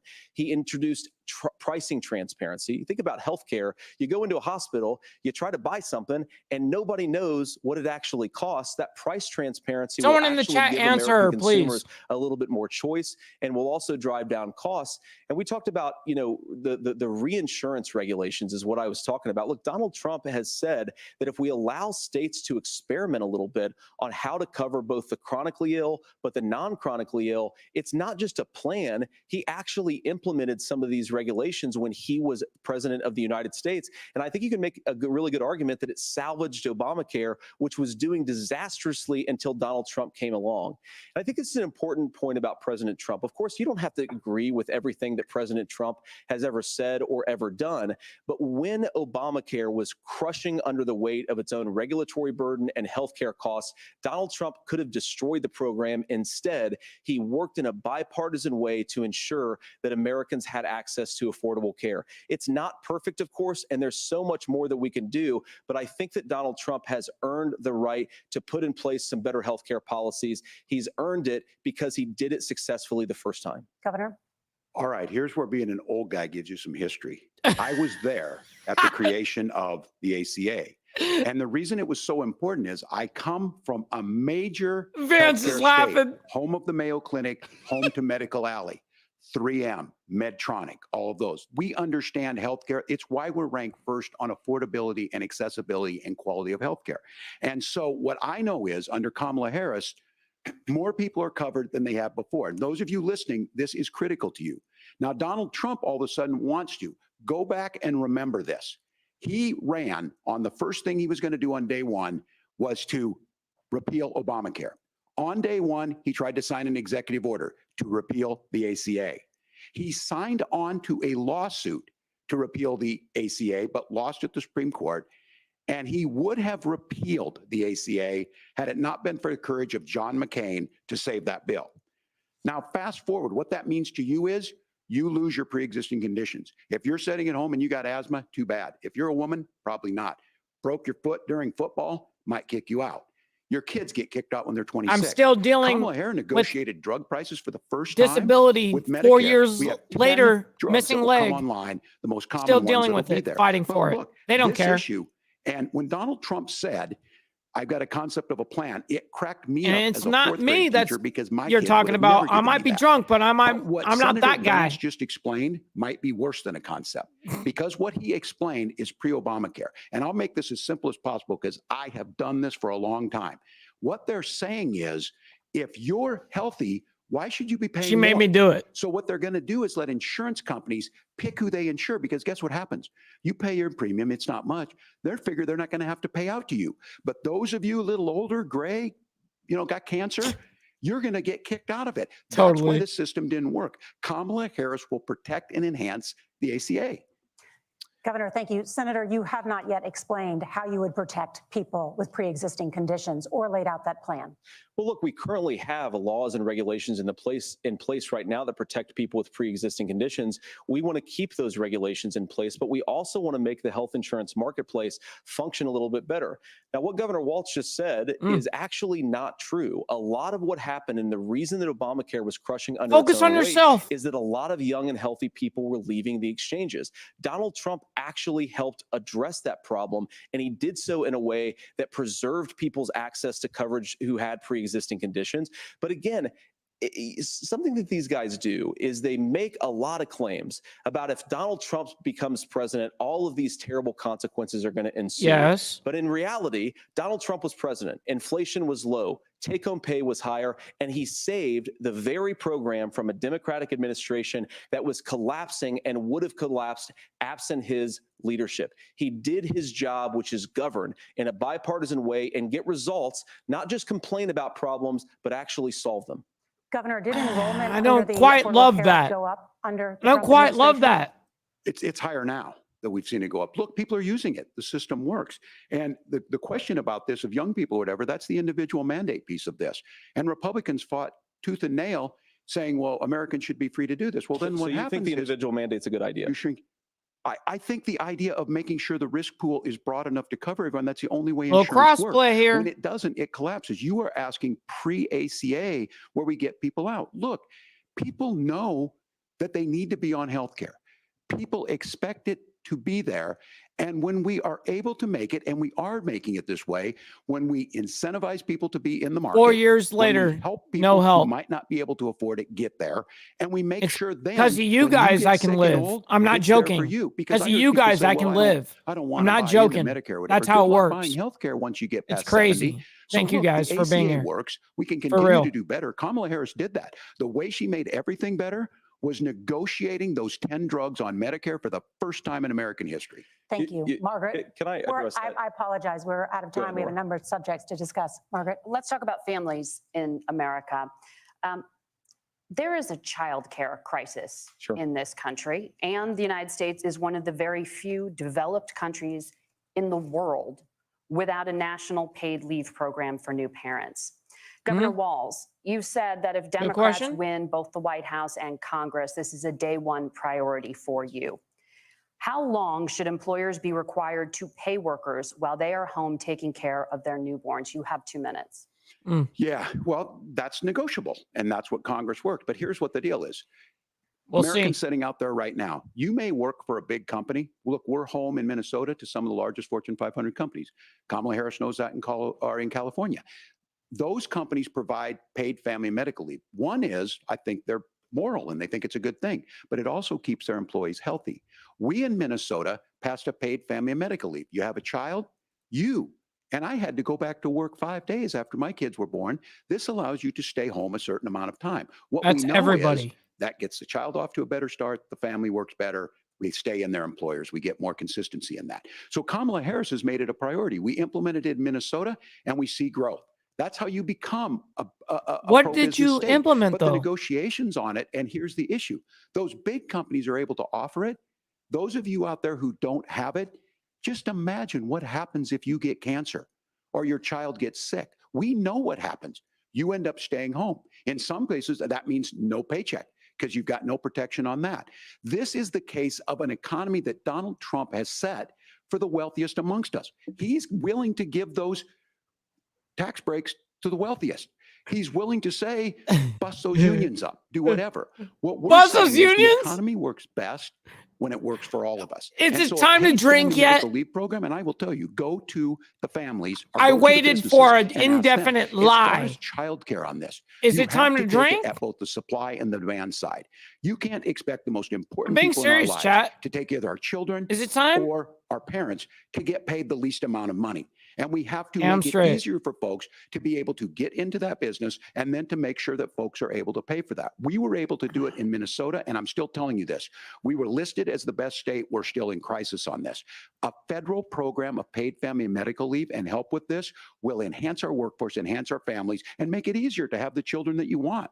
Governor, your time is up. Senator, Unreal. do you support a national paid leave The program? fact checks And are going to if be so, so unreal. For how long Tomorrow? should employers be mandated to I can't pay wait. their employees while they are home taking care of their newborn? You have 2 minutes. Yeah, well, first of all, Margaret, a number of my Republican colleagues and some Democrats too have worked on this issue, and I think there is a bipartisan solution here because a lot of us care about this issue. I mean, look, I speak from this very personally because I'm married to a beautiful woman who is an incredible mother to our 3 beautiful kids, but is also a very, very brilliant corporate litigator, and I'm so proud of her. But being a working mom, even for somebody with all of the advantages of my wife, is I extraordinarily got to work tomorrow morning, difficult. too. I And got it's a not show. just difficult from a policy perspective. She actually had access to paid family leave because she worked for a bigger company. But the cultural pressure on young families and especially young women, I think makes it really hard for people to choose the family model they want. A lot of young women would like to go back to work immediately. Some would like to spend a little time home with the kids. Some would like to spend longer at home with the kids. Yeah, We it'd be should nice. have a family care model that makes choice possible. And I think this is a very important substantive job. difference between Donald Trump and Kamala Harris's approach. I mean, look, if Good you look answer. at the federal programs that we have that support paid family leave right now, the Community Development Block Grant, and there's another block grant program that spends a lot of money from the federal government.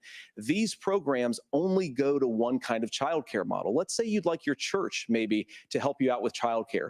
Maybe you live in a rural area or an urban area and you'd like to get together with families in your neighborhood to provide childcare in the way that makes the most sense. You don't get access to any of these federal monies. We want to promote choice in how we deliver family care and how we promote childcare. Look, Because look, Walz it is is agreeing. unacceptable And, of He's course, Sam and I have agreeing. been on the campaign trail a lot the past 7 or 8 weeks. And one Hell of the yeah. biggest complaints I I hear like from young this. families is people Good who job. feel like they don't have options, like they're choosing between going to work or taking care for their kids. That is an incredible Agree to something, burden please. to put on American families. We're the For only country that Americans. does it. I think we could do it a Please. heck of a lot better. Senator, thank you. That was You good. have also said, Senator Vance, many things about the American family. The Federal Reserve says parents will spend nearly as much on childcare as they do on housing each month. So I want to get your thoughts on this. President Trump recently said, as much as I feel childcare is that, talked about as Dwayne. being Damn it. expensive, it's love relatively you, bro. speaking not very expensive compared to the kinds of numbers we'll be taking in. Is President Trump committed to the $5,000 per child tax credit that you have described? You have 1 minute. Well, what President Trump said, Margaret, I just want to defend my running mate here a little bit, is that we're going to be taking in a lot of money by penalizing companies for shipping jobs overseas and penalizing countries who employ slave laborers and then ship their products back into our country and undercut the wages of American workers. It's the heart of the Donald Trump economic plan. Cut taxes for American workers and American families, cut taxes for businesses that are hiring and building companies in the United States of America, but penalize companies and countries that are shipping jobs overseas. That's the heart of the economic proposal. And I think what President Trump is saying is that when we bring in this additional revenue with higher economic growth, we're going to be able to provide paid family leave, childcare options that are viable and workable for a lot of American families. Can you clarify how that will solve the childcare shortage? Well, because as Tim said, a lot of the child care shortage is we just don't have enough resources going into the multiple people who could be providing family care options. And we're going to have to, unfortunately, look, we're going to have to spend more money. We're going to have to induce He's more right. people to want to provide child Thank care you for options saying American it. families. I know 'Cause people the reason hate it's so expensive that. right now is because you've got way He's too few right. people providing this very essential service. Thank you, Senator.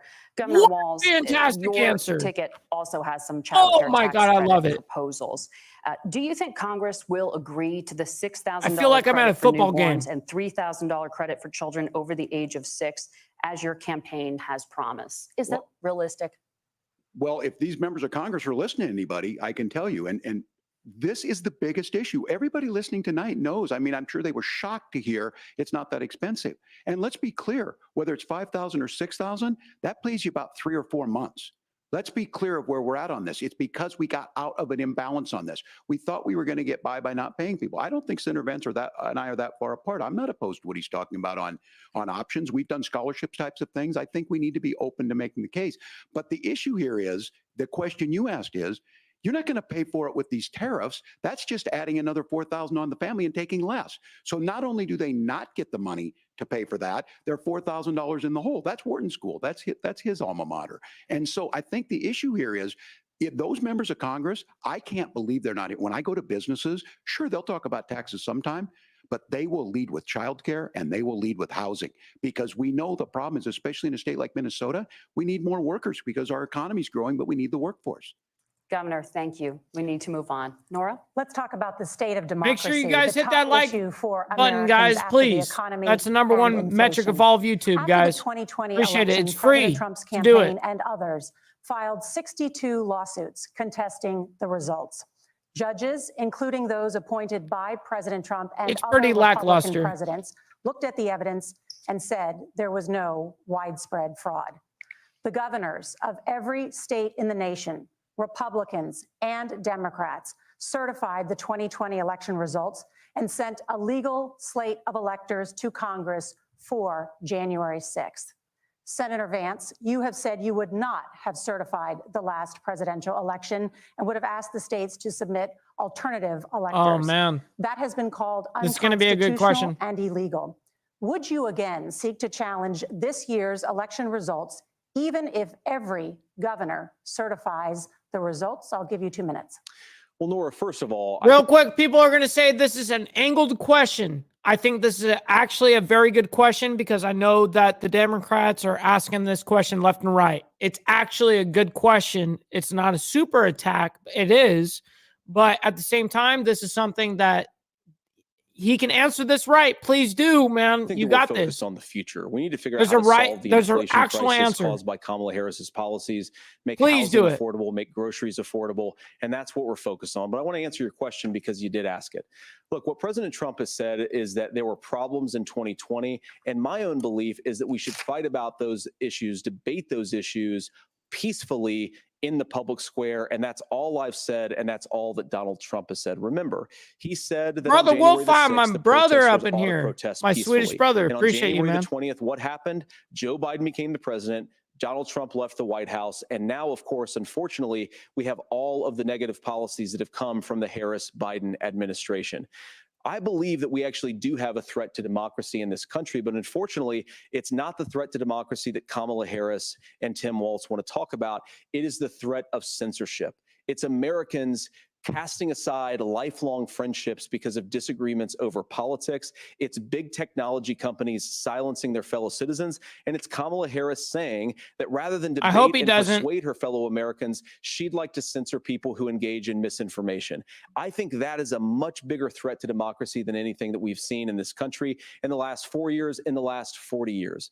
Now, I'm really proud, especially given that I was raised by two lifelong blue-collar Democrats, to have the endorsement of Bobby Kennedy Jr. and Tulsi Gabbard. He's dodging it. lifelong leaders in the Democratic coalition. And of course, they don't agree with me and Donald Trump on every issue. We don't have to agree on every issue, but we're united behind a basic American First Amendment principle that we ought to debate our differences. We ought to argue about them. We ought to try to persuade our fellow Americans. Yes. Kamala Harris is engaged in censorship at an industrial scale. She did it during COVID. She's done it over a number of other issues. And that, to me, is a much bigger threat to democracy than what Donald Trump said when he said that protesters should I agree peacefully with you, protest on January Bob. the 6th. I agree with you.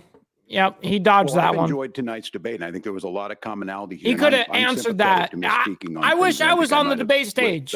with the senator. But me there's- too. Oh my there's God, one- I could have answered There's this. one, though, that this one is troubling to me, and I say that because I think we need to tell the story.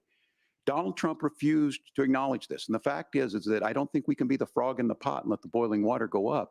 He was very clear. I mean, he lost this election, and he said he didn't. 140 police officers were beaten at the Capitol that day, some with the American flag, several later died. And it wasn't just in there. In Minnesota, a group gathered on the state capitol grounds in St. Paul and said, "We're marching to the governor's residence and there may be casualties." The only person there was my son and his dog, who was rushed out crying by state police.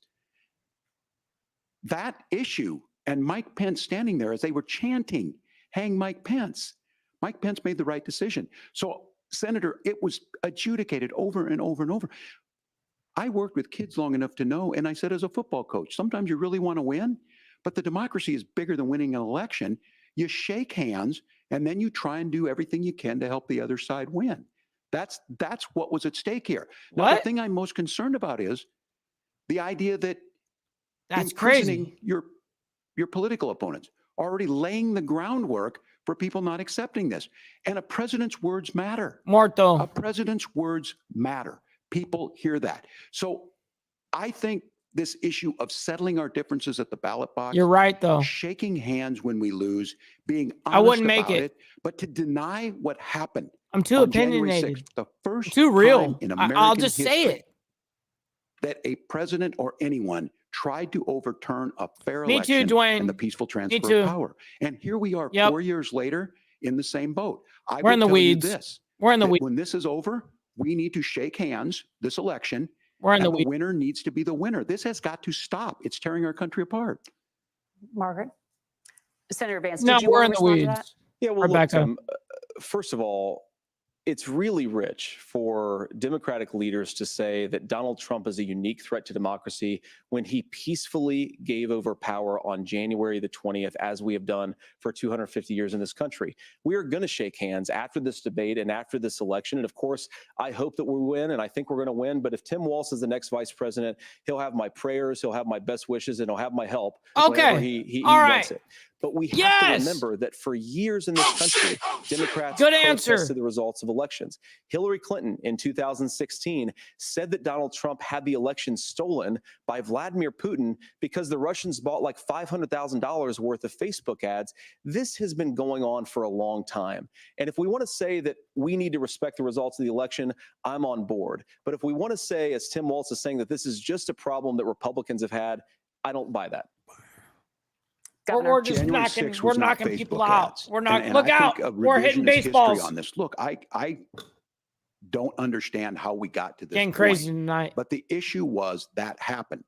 Donald Trump can do it. And all of us say there's no place for this. It has massive repercussions. This idea that there's censorship to stop people from threatening to kill someone, threatening to do something, that's not censorship. Censorship is book banning.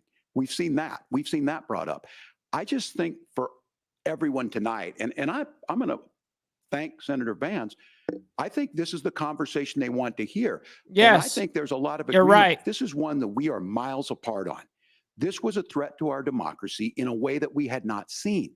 And it manifested itself Not that because of part. Donald Trump's inability to say. He is still saying he didn't lose the election. I would just ask Absolutely, that, Rebecca. did he We'll lose see you on the flip 2020 side. election? Have a good Tim, night. I'm focused on the future. I appreciate Did Kamala you. Harris censor Americans from speaking their mind in the wake of the 2020 COVID situation? That is Has she tried to- that is a damning non-answer. It's a damning non-answer for you to not talk about censorship. Obviously, Donald Trump and I think that there were problems in 2020. We've talked about it. I'm happy to talk about it further. But you guys attack us for not believing in democracy. The most sacred right under the United States democracy is the First Amendment.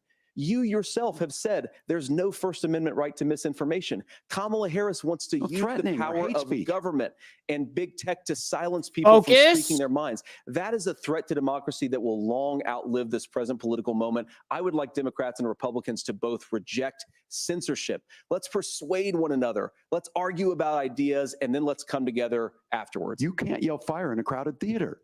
That's the test. That's the Supreme Court test. Tim, fire in a crowded theater. You guys wanted to kick people off of Facebook for saying that toddlers shouldn't Senator, wear the governor masks. does That's have the not floor. Sorry. Fire in a crowded theater. That is criticizing the policies of That the sounds government, bomb, which but is the no, right of I every have not, American. Senator, Dwayne. the governor That does sounds have the floor bomb. for 1 minute to Please. respond to you. Oh Yeah. man. Well, I don't run Facebook. What I do know is I see a candidate out there who refused, and now again, and this I'm pretty shocked by this. He lost the election. This is not a debate. It's not. It's not anything anywhere other than in Donald Trump's world. Because look, when Mike Pence made that decision to certify that election, that's why Mike Pence isn't on this stage. What I'm concerned about is where is the firewall with Donald Trump? Where is the firewall if he knows he could do anything, including taking an election? and That's his vice tomorrow president's not morning. gonna stand Biker for it? News. That's what we're asking Bob, you, America. That's tomorrow morning. Will you stand up? Will you keep your oath of office, even if the president doesn't? And I think Kamala Harris would agree. She wouldn't have picked me if she didn't think I would do that, because of course that's what we would do. So America, I think you've got a really clear choice on this election of who's going to honor that democracy and who's going to honor Donald Trump. Governor, your time is up. Thank you, gentlemen. We will be right back with both of our Oh candidates. The man. CBS What do you News guys think Vice so far? Presidential Who's got debate it? Continues. What do you guys think? On question. What do you guys think? You guys think we're in the where Walz is winning, Vance is winning? What do you guys think? I want to know, honestly. Carney says, going to be listening, heading back to work. Damn, bro, I'm that night shift. I feel that. Much love, honor, respect to you, kind sir. Where are the deleted records of January 6th committee? Well, I don't think any of that's going to be answered. Stop it, Waltz asked Trump that question exactly. Stop the cap, right? Some people only believe what they can see. They can't see beyond the human eye. We all have two eyes, but a different vision and a different view until we focus. Listen, Todd, I really appreciate every one of your comments, dude. You know what I mean?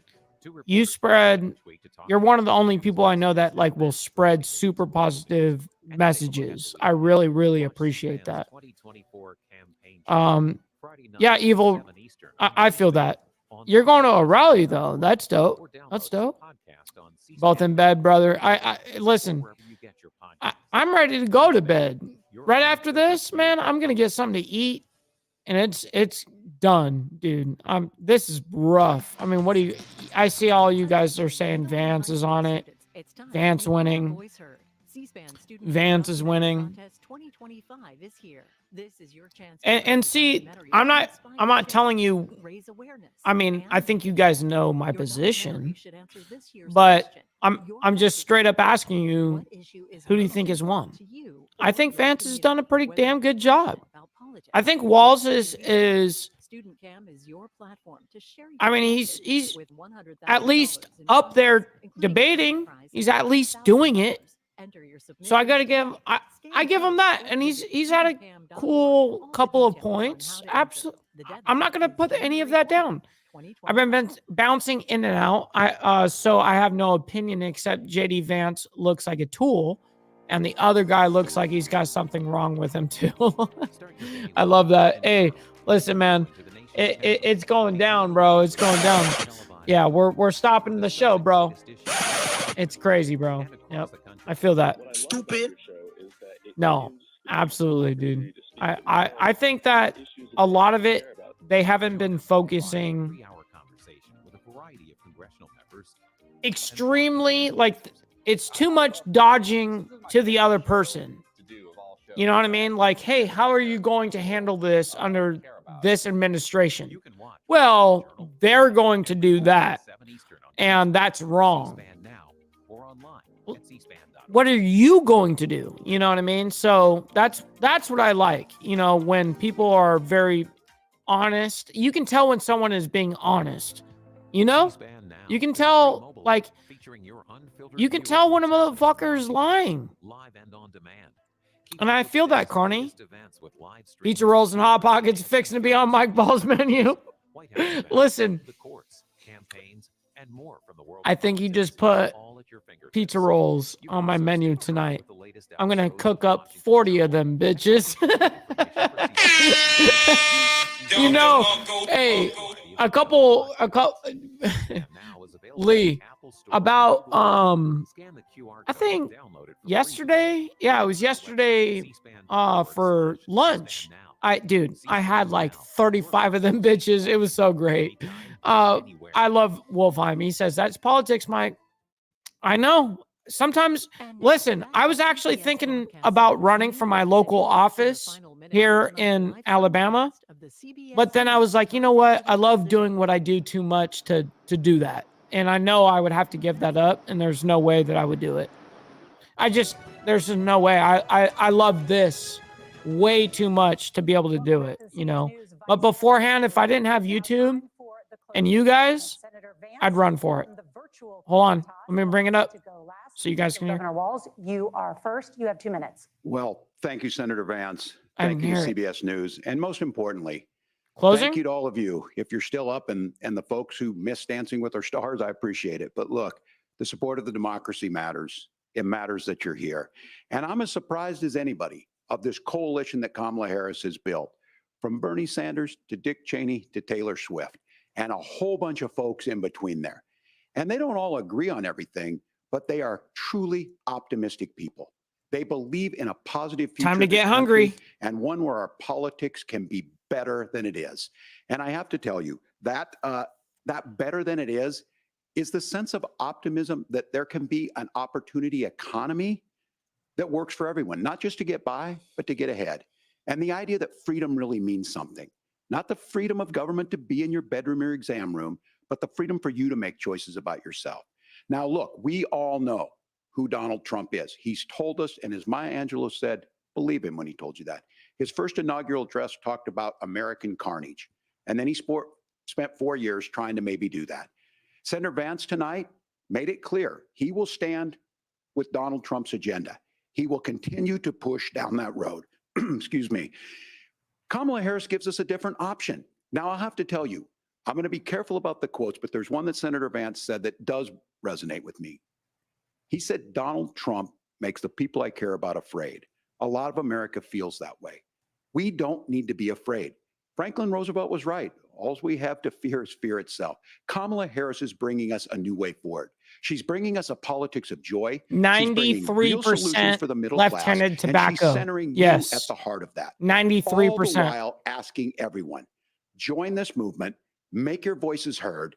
Let's look for a new day where everybody gets that opportunity and everybody gets a chance to thrive. I humbly ask for your vote on November 5th for Kamala Harris. Governor Walz, thank you. Senator Vance, your closing statement.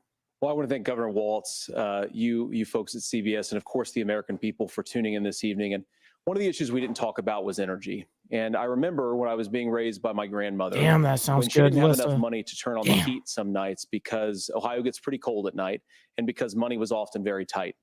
And I believe, as a person who wants to be your next vice president, that we are a rich and prosperous enough country where every American, whether they're rich or poor, ought to be able to turn on their heat in the middle of a cold winter night. That's gotten more difficult thanks to Kamala Harris's energy policies. I believe that whether you're rich or poor, you ought to be able to afford a nice meal for your family. That's gotten harder because of Kamala Harris's policies.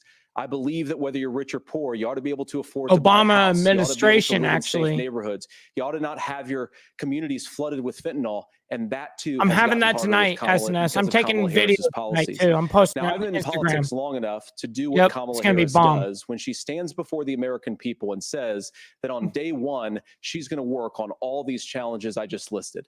She's been the vice president for 3.5 years. Day Ooh. one was Bring it up. 1,400 days ago, and her policies have made these problems worse. I was waiting for Now, that. I believe that we have the most beautiful country in the world. I meet people on the campaign trail He did it who on can't closing. afford food, but have the grace and generosity to ask me how I'm doing and to tell me they're praying for my family. What that has taught me is that we have the greatest country, the most beautiful country, the most incredible people anywhere in the world.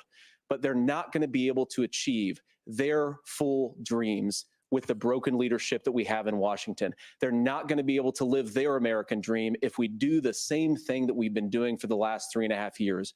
We need change. We need a new direction. We need a president who has already done this once before and did it well. Please vote for Donald Trump. And whether you vote for me or vote for Tim Walz, I just want to say I'm so proud to be doing this, and I'm rooting for you. God bless you, and good night. Senator Vance, thank you.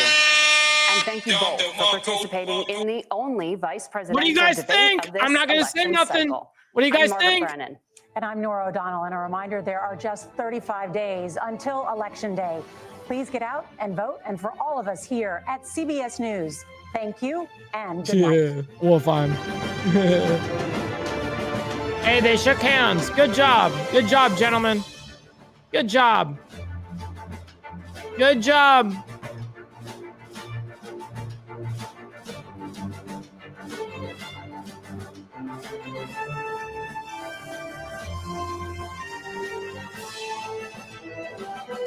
Yo, ladies.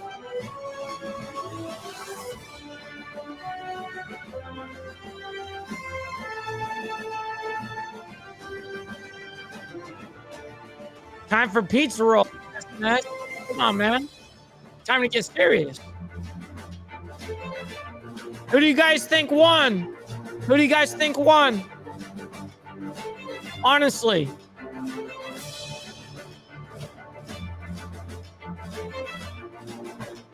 Dude, Bob, right at the fucking end.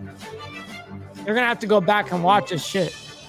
It was good. I'm gonna admit it was good. I don't even know, dude. Danny. Oh, that's so fucking funny. Handshakes all around between the candidates, their spouses, and the moderators. Good job. At tonight's first and only vice presidential debate hosted by CBS.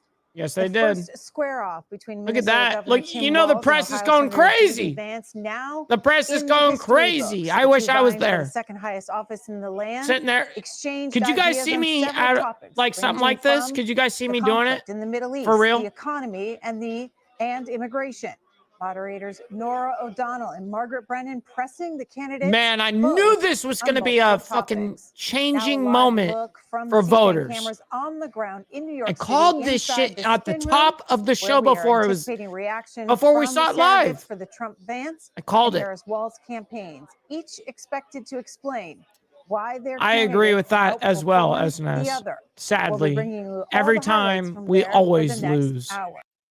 Yep. Vance did very well. Yep. So, guys, sincerely, I cannot thank each and every single one of you guys enough for being here and spending your time.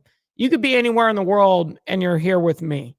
And I can't commend you guys enough for being here and supporting the channel, having a good ass time with not only me, but you guys are the entire show. You know what I mean? Like, I love when you guys call out bullshit. Like, I love when you guys see it and you're like, yeah, dude, like that's some bullshit. And I love when you guys are like, yeah, that's right. You know what I mean? Like, I want to hear your opinions. Whether I agree with them or not, that's irrelevant. That's not what this platform is about. I know you guys know where I stand politically, but that's not what it's about. It's about us as a whole. Because really, honestly, like what we explained in Ghost Eagles live yesterday, if you guys caught that, it was all about brotherhood. You know what I mean? And so I very much appreciate each and every single one of you guys for being here and spending your time here, having a good ass time, donating to the stream, and also liking the video. You know, that's the number one metric of all of YouTube, and making sure that you guys are subscribed, and also follow me on my Instagram at BallValveTV, because I'm going to be posting my pizza rolls tonight at BallValveTV. I'm going to be posting them bitches up. You know what's going down. You know what I mean? We're going crazy with it. Absolutely. You already know the deal. So absolutely, I appreciate each and every single one of you guys. Thank you guys. It was a double stream today. I appreciate you guys all watching and having a good ass time. Also, tomorrow is going to be a double stream. Tomorrow we're going to be talking about the crazy shit going on with Israel and Iran. You know, we're going to be going over a lot of it. We're going to kind of go over the history of it, and we're going to show how it led up to this point. And then we're going to talk about what happened today, which tomorrow it'll be about yesterday, which is today.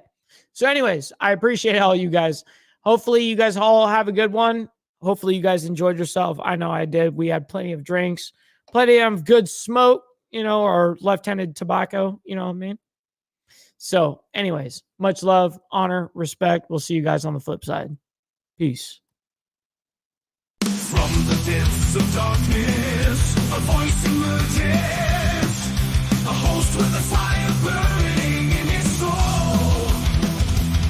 With a heart, steel, and a spirit unbroken, he rides on two wheels, ready to claim his throne. Amidst the chaos and the thunderous roar, insane wheels rise as the force to be reckoned with. Fueled by the power that only Manso can bestow, he takes his stand, refusing to submit.